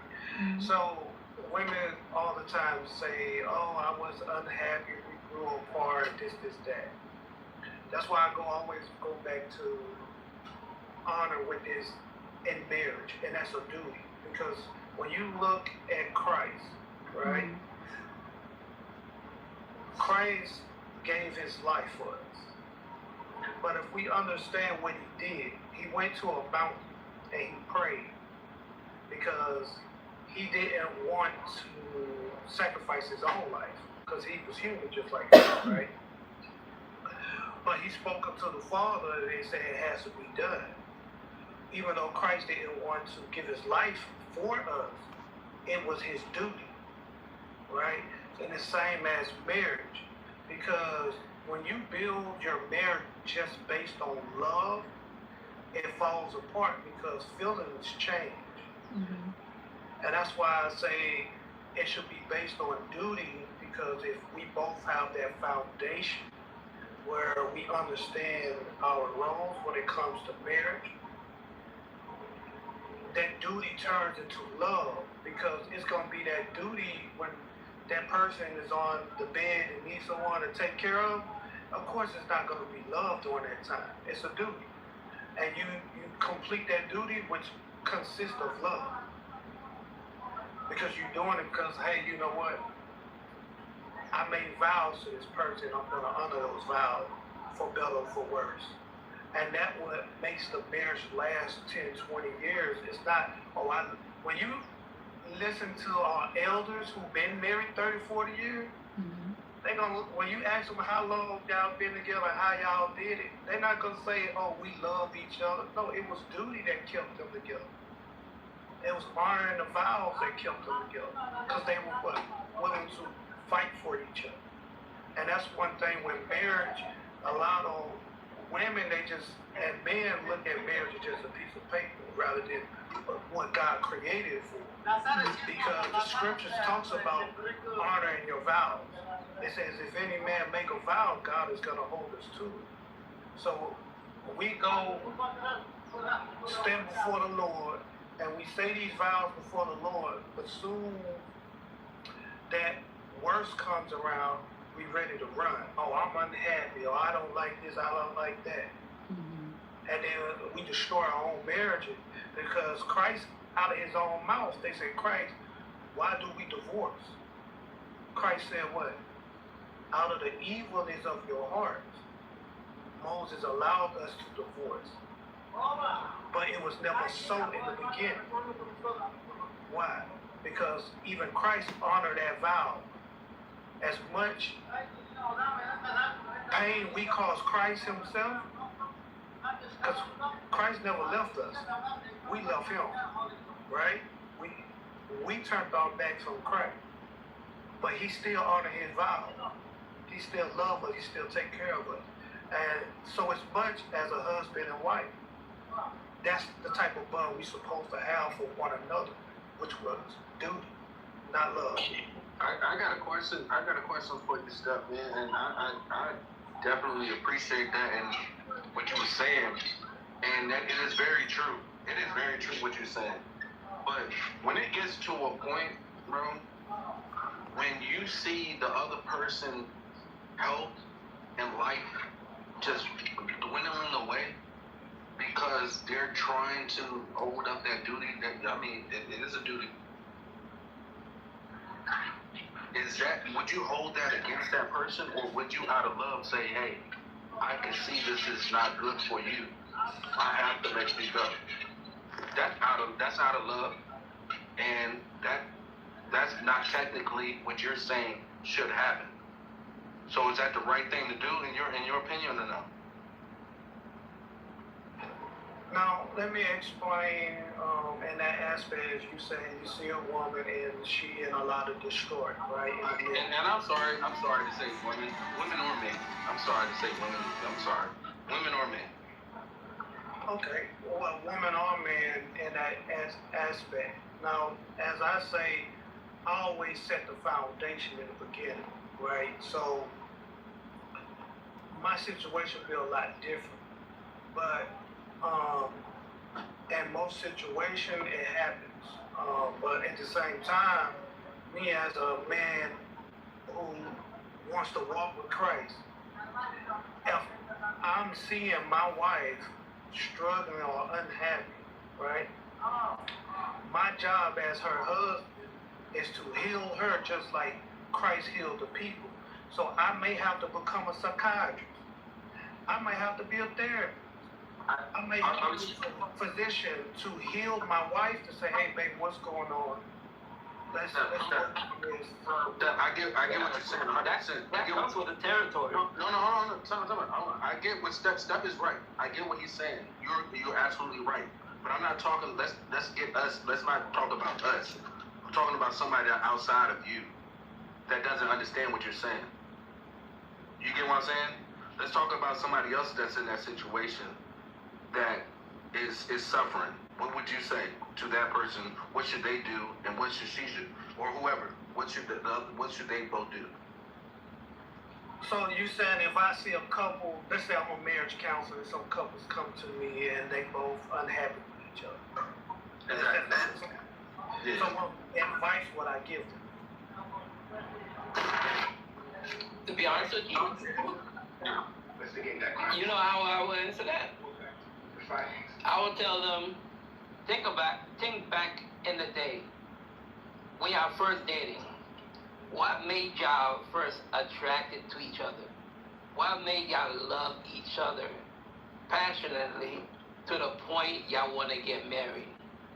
Think about that particular instance back in those days. You know, what was about her that attracted you to her? You know, tell her. Look at her and tell her about those things. I get that. That's good. I completely understand what you're saying. I get what you're saying, but I'm more talking about when we're talking about marriage being a duty, and that's our main focus as being a duty. But if we're seeing that we're doing what we're supposed to do, but it is impacting our health, our mental, and I'm not talking about you, Steph. I'm just talking about somebody that's doing it, and they have all the good intentions. What would you say to that person that's trying to stick around, but you seeing they're dying? They're dying. Okay, so this is what I'm gonna say. I'm gonna set the scenario based on what you're telling me. If they're going based strictly off duty, right, and they both fulfilling each other's duty, is what you're asking. Correct? That's right. That's correct. That's correct. I'm just trying to get a very good understanding of the question. No, I appreciate it. Because I really wanted to know. Because I do agree with you when it comes to the duty. But if you're seeing somebody that's suffering to that point, what do you do? You know, to be honest with you, if somebody's suffering to that point, one of them is neglecting the duty. Because there's no reason why one should be happy and one should be suffering. That means one of them is neglecting the duty. There's no such thing as... I get that. You're right. I get that. But I get that. That's the point I'm trying to make. But I'm asking Steph, what do you do to try to make that work when one isn't doing what you're supposed to be doing? That's what I'm asking. Okay, so if someone is not fulfilling their duty, right? Because from what the first question you asked me, they both were doing their duty. Now you're saying one is only doing their duty, right? And that's what you're getting at? I just want to clarify. No, you're absolutely right. You are absolutely right. Obviously, if somebody is unhappy, somebody ain't doing their duty. Somebody else is doing their duty. So there's two questions you asked me. Mm-hmm. You said if both of them doing their duty, or is one of them doing their duty? If both of them doing it, what we're saying, if both of them do, no, what I was thinking, you're saying if they're doing their duty, they're going to do whatever that takes to make the marriage last forever. No matter if they love or not. No matter love or not. Okay, so, all right, so that's what I'm saying. If that's what duty is, then I'm saying, okay, that's what duty is. Then they're both doing their duty, but somebody is suffering to that much. To that detrimental. What do you do? Let me explain. Hold on, let me answer his question. He answered me the question. I understand you wanted to get in though. So if both of them are doing their duty, from my understanding from your question, if both of them doing the duty of marriage and they are unhappy, the advice that I would give them is to understand what the duty is, because there's an issue when it comes to the foundation. And the reason I say that because if, according to scripture, if I'm doing my duty, she's doing her duty, we both supposed to be serving one another. You know what I'm saying? So someone has to be lacking somewhere, or sometimes it's just an internal thing. So in that aspect, you know, 1 Corinthians says, If the unbelieving depart, let them depart. They're not under bondage in such cases. So if a woman or a man is in a marriage and they both serving one another, I don't see how they can't be happy. And one, I have needs in one. And we come together and do it as a duty. If I want to make love to my wife and she don't want to be intimate with me, guess what?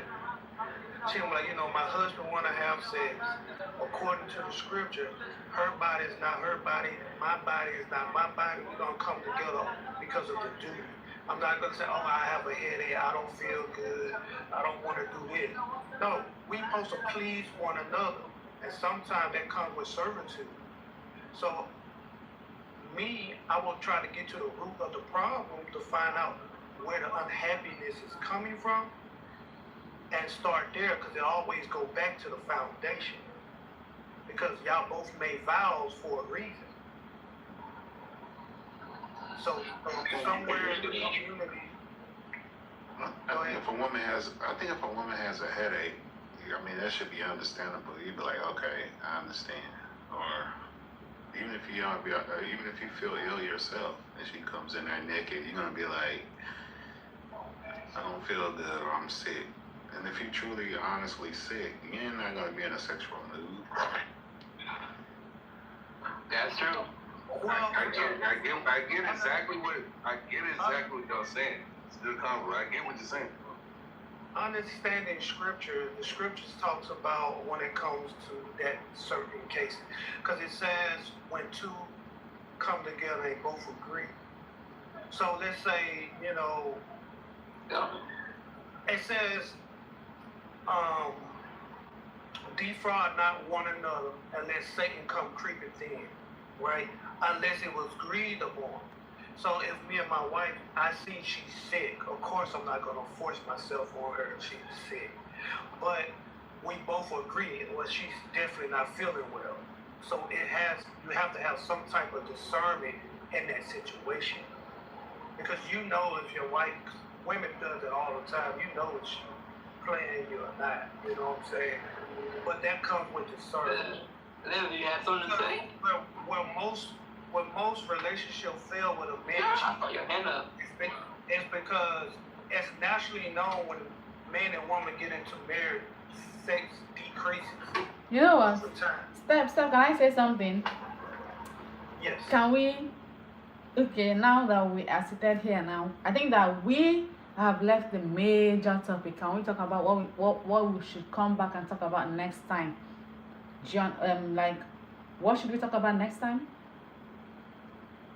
We can talk about this topic next time, if that's what you want. Yeah, we can talk about this topic next time. What are we gonna call it?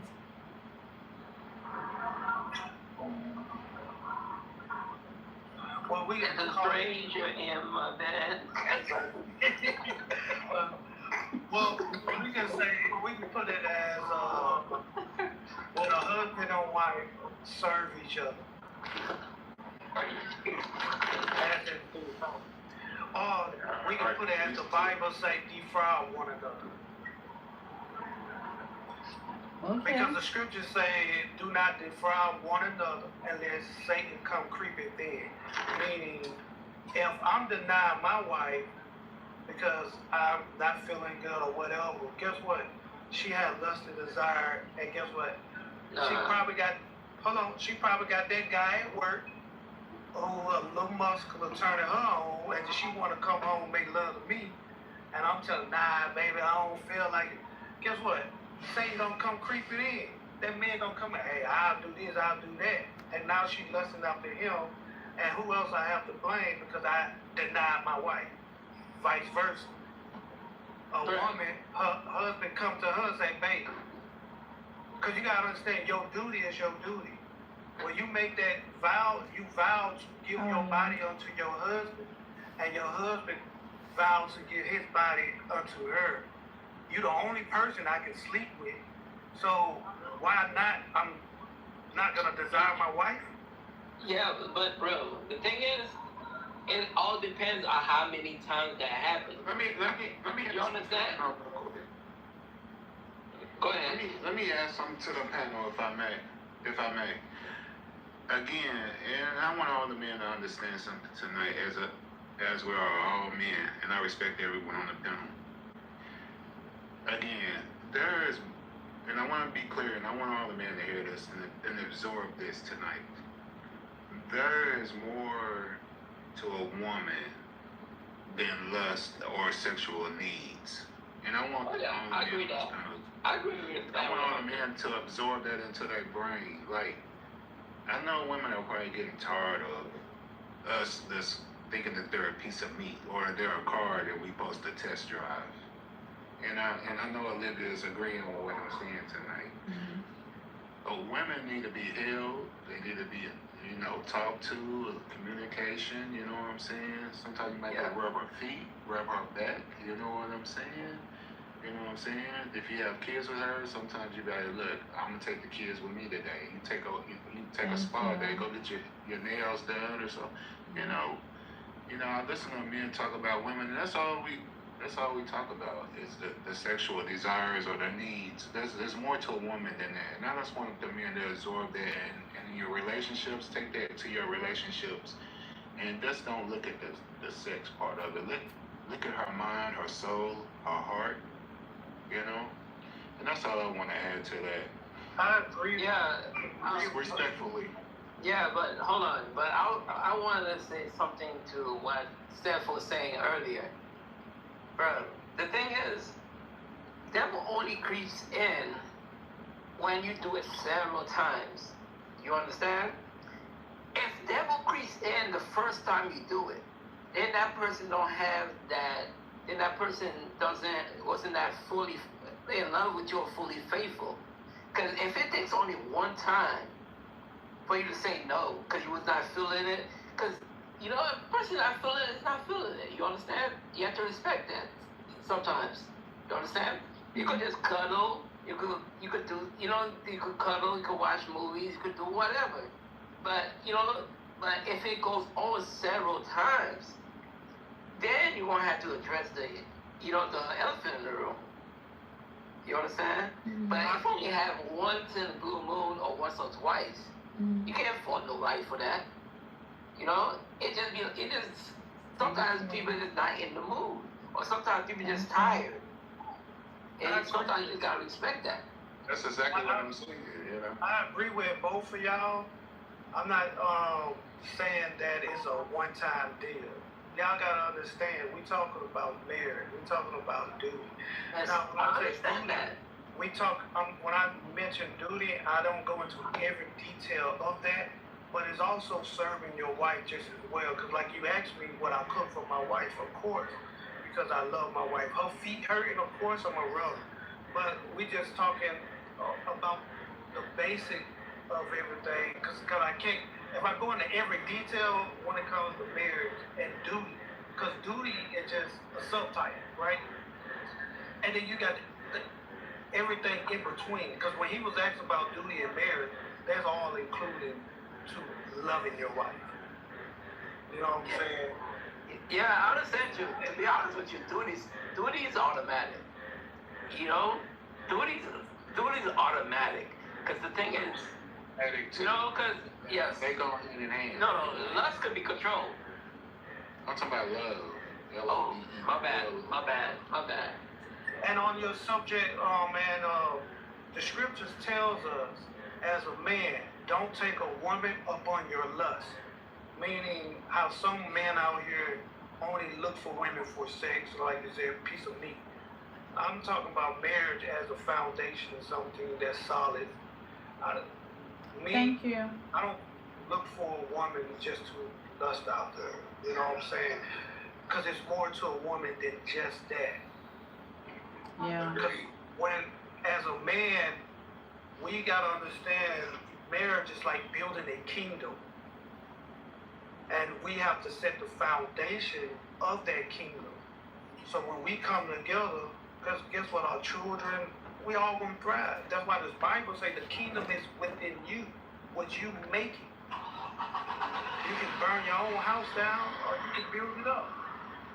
And how you set the foundation, you put a house on sand, it's gonna sink. But if I say, hey, look, This is how I move. I'm gonna follow the Bible. I'm gonna follow God. I'm gonna move like that. She agree. We on the both same page. We're gonna set the foundation as duty, as God made it. Duty one to another, serving one another. That's the foundation. Then we can build a kingdom on top of that. Because when emotions is flying, guess what? We have scripture to go back to. Say, hey, when you're angry, right? Scripture say, let not the sun go down upon your wrath. Meaning what? We need to work this out. I can't be mad with you for 3-4 days. Right. But we both, Question. both. Steph, let me ask a question, please. My first question is for Olivia. So, in Nigeria, do men, are they allowed to have multiple wives, or they just have one wife? What kind of question is that? Polygamy is a personal choice. So. Oh, okay. So yeah. They can have 5 wives. Yes, if you and your wives are okay with you people living that kind of life, that's fine. Like, but the people that practice it most in Nigeria are the Muslims. They're the ones that do it more. So the Muslims have 5 wives? Not because they said Muslims should have multiple wives, then all Muslims have 5 wives. Some of them who are interested are doing the multiple wives, but most people that I know have 1 wife. Oh, okay. So, do you know anybody that has 5 wives or 3 wives or No, 2? no. Okay, the landlord of the place I used to live in, way back in another state, he had 3 wives, and all 3 of them were living in 3 different. He was a rich man though. He had 3 big properties, 1 wife here, the other wife here, the other wife there, and then he had his own house. So that's the only person I can think of right now that had more than 1 wife. So do y'all have to have a paper for marriage, or is it just by words? I really don't know how they do it as Muslims, honestly. I don't know how they do it. I don't know whether they marry in their whatever, what's it called? So basically each of them is living their own life, basically, because they each have their own house. You don't know what's be going on in some of these houses. Well, that's. I'm just saying. Hold on. None of them are rich enough to have each wife in 1 house. Some of them, they all live in 1 building. Yeah. Yeah. No, I'm talking about the rich man who has wives in each different houses. And then. You understand? They know what they are doing. I don't know. I don't care about polygamy. Me neither. Because to me, I just run a middle headache. It was a serious question for me because it was a serious question for me because in the United States they say different things about Africa, so I wanted to get the real information for somebody who lives there. It's not rampant in Nigeria. In Nigeria, they said they have like 5 wives, 3 wives. No. Oh, shit. My microphone is off. Yeah, but over here they're actually against polygamous relationships. You can have multiple girlfriends, but you cannot have multiple wives.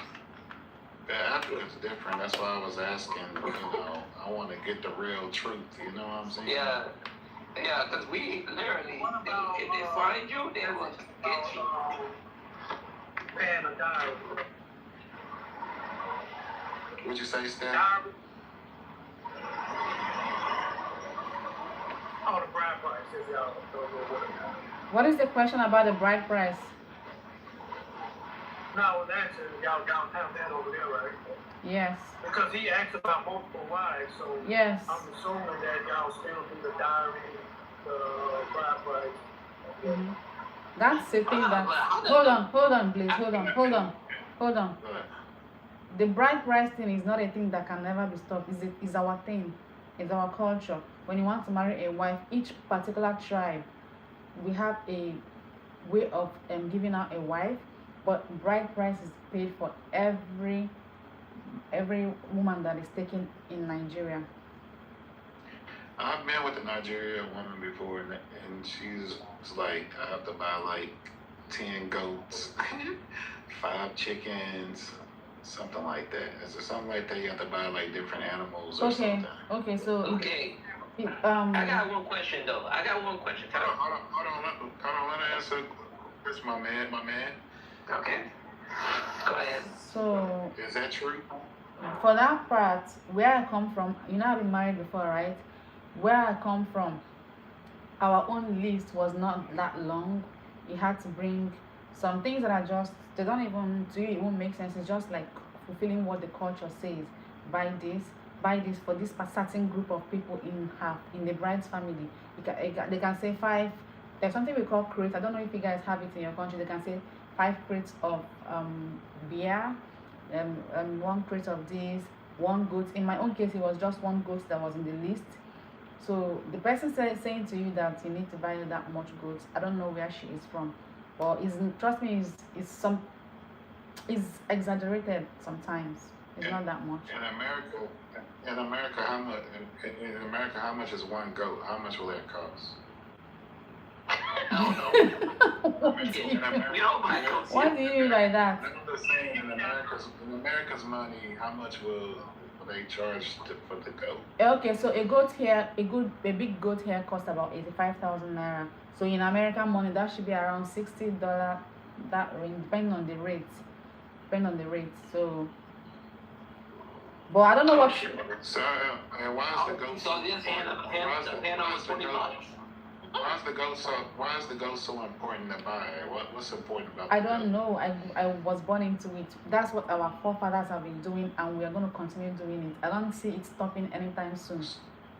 So it's a tradition. Yes.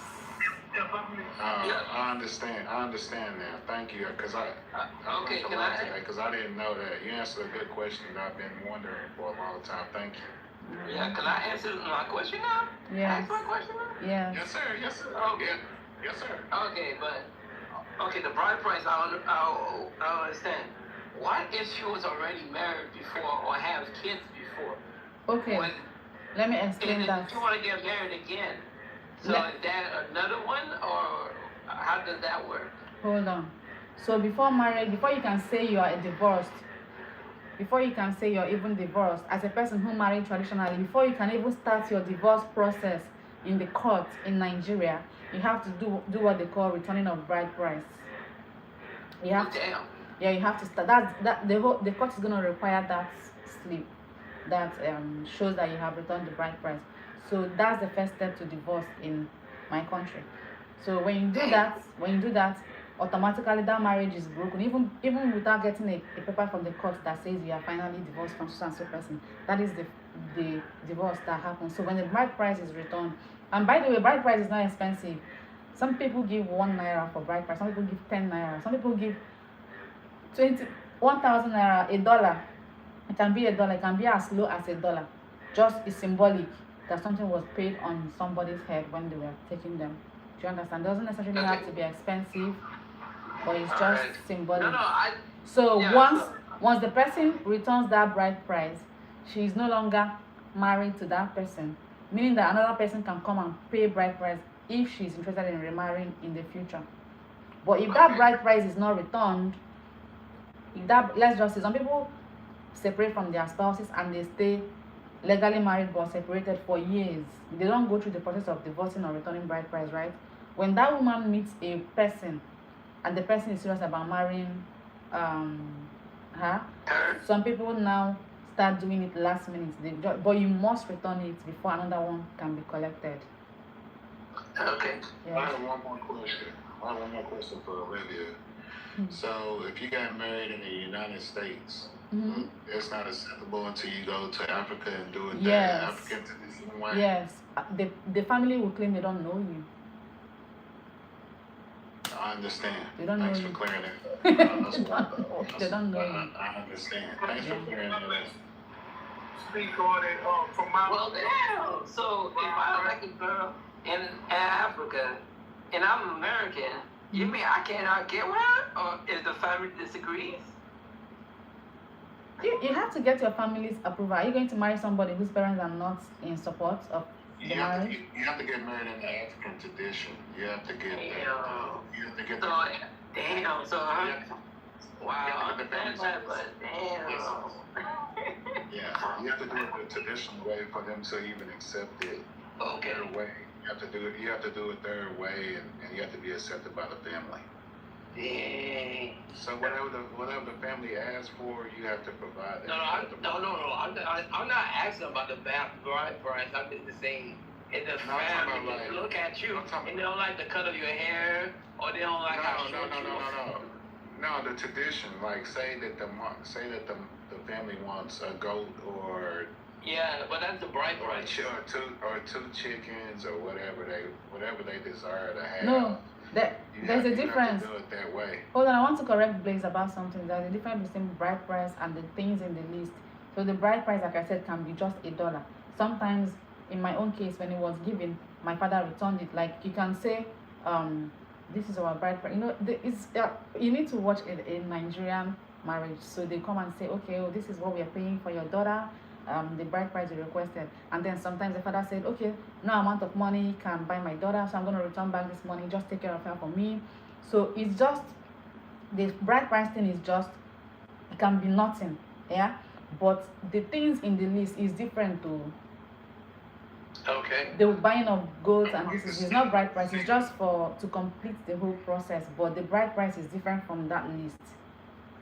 I would like to see the African traditional way of marriage, on how the tradition goes. Go on Google and go on YouTube and see if somebody filmed that. Yeah, I, like I said, I understand, but my question was not about the bride price, and about asking the family for permission. You know?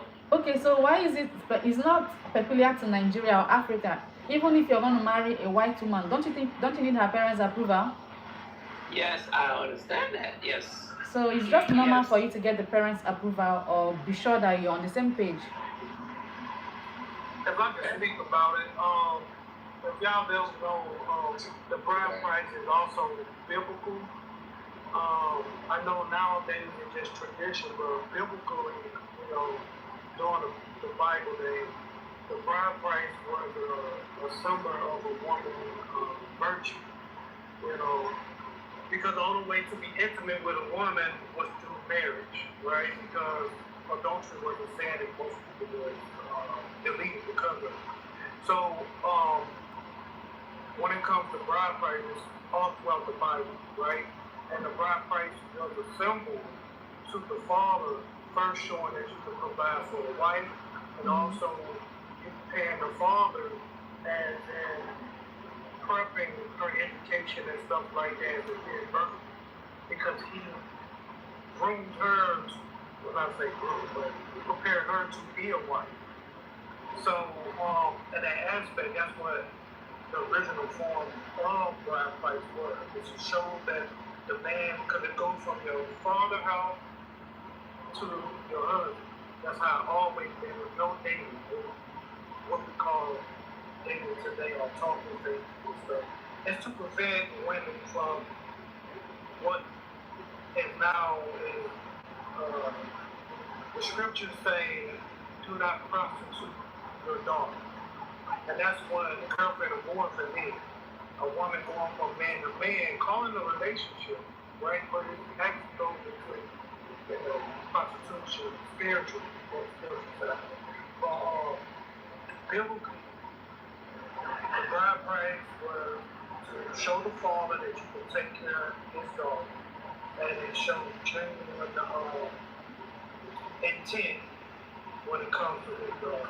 That's why when you said that, I didn't know, but when you said that to divorce, they have to pay the bride price back. My understanding was that if a man paid the bride price and the woman wasn't a virgin, the father had to pay the bride price back. Because on biblical side, the breaking of the, what's that, where she believed that she was inside or consummated the marriage during that time. And that's why I thought the bride price. But I didn't know if they were still doing it nowadays, but you said they still do it as a tradition. A lot of people just lost the Okay, guys, I'm a little bit tired. I need to go and lay down. Yeah, I'm tired for real. I need to go and lay down. But I actually, can you hear me? I appreciate everybody joining and contributing. Yeah, I know. You've been, I see you've been live since this morning, so. No. Well, my morning anyway. Okay. I need to go lay down and rest the back for, later in the day. So thank you everybody for joining. I'll think. Thanks for letting us know about Africa. I know it's way late for you. It's very way late for you. You cleared a lot of answers for me. I know about that because I understand what you're saying now. So I appreciate you sharing. I'll shoot you sharing your coaching. For next time. I said I'll shoot you some topics for next time. Okay, Steph. Have a good night, everybody. Okay, see you later. Bye. Good night, guys. See y'all next time. Appreciate y'all. No, sis.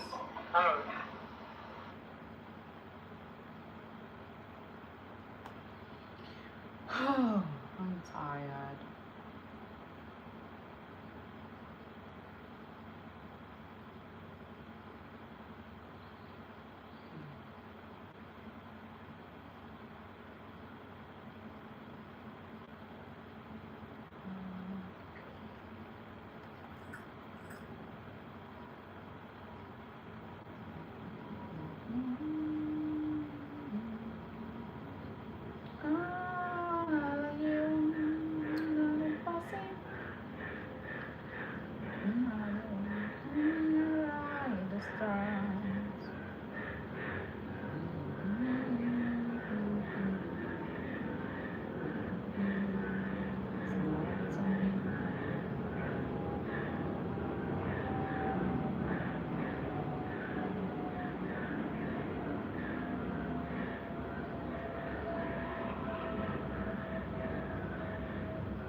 It's not up to you.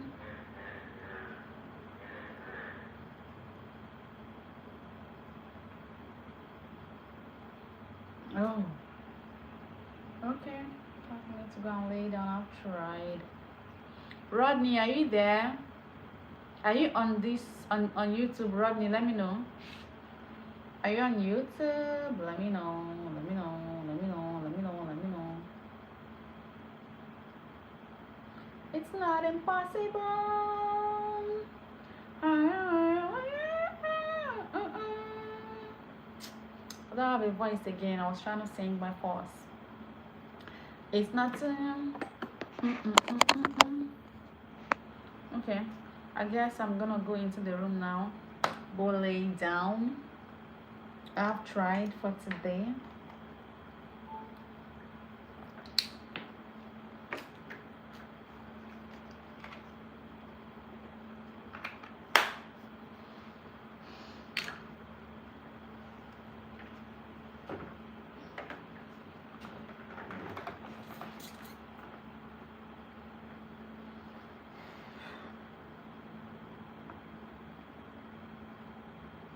How is it 21% already?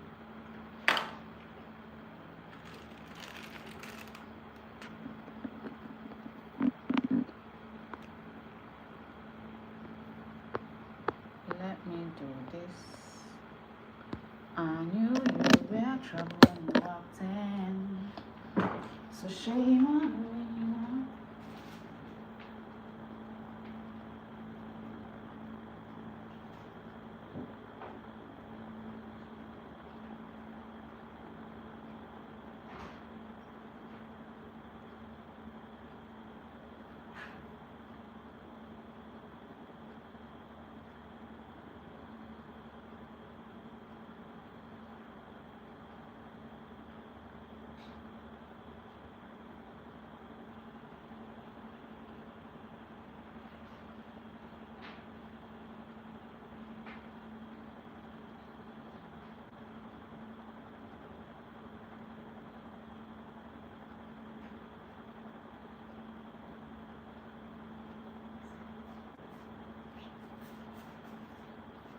Zamo, Zamo.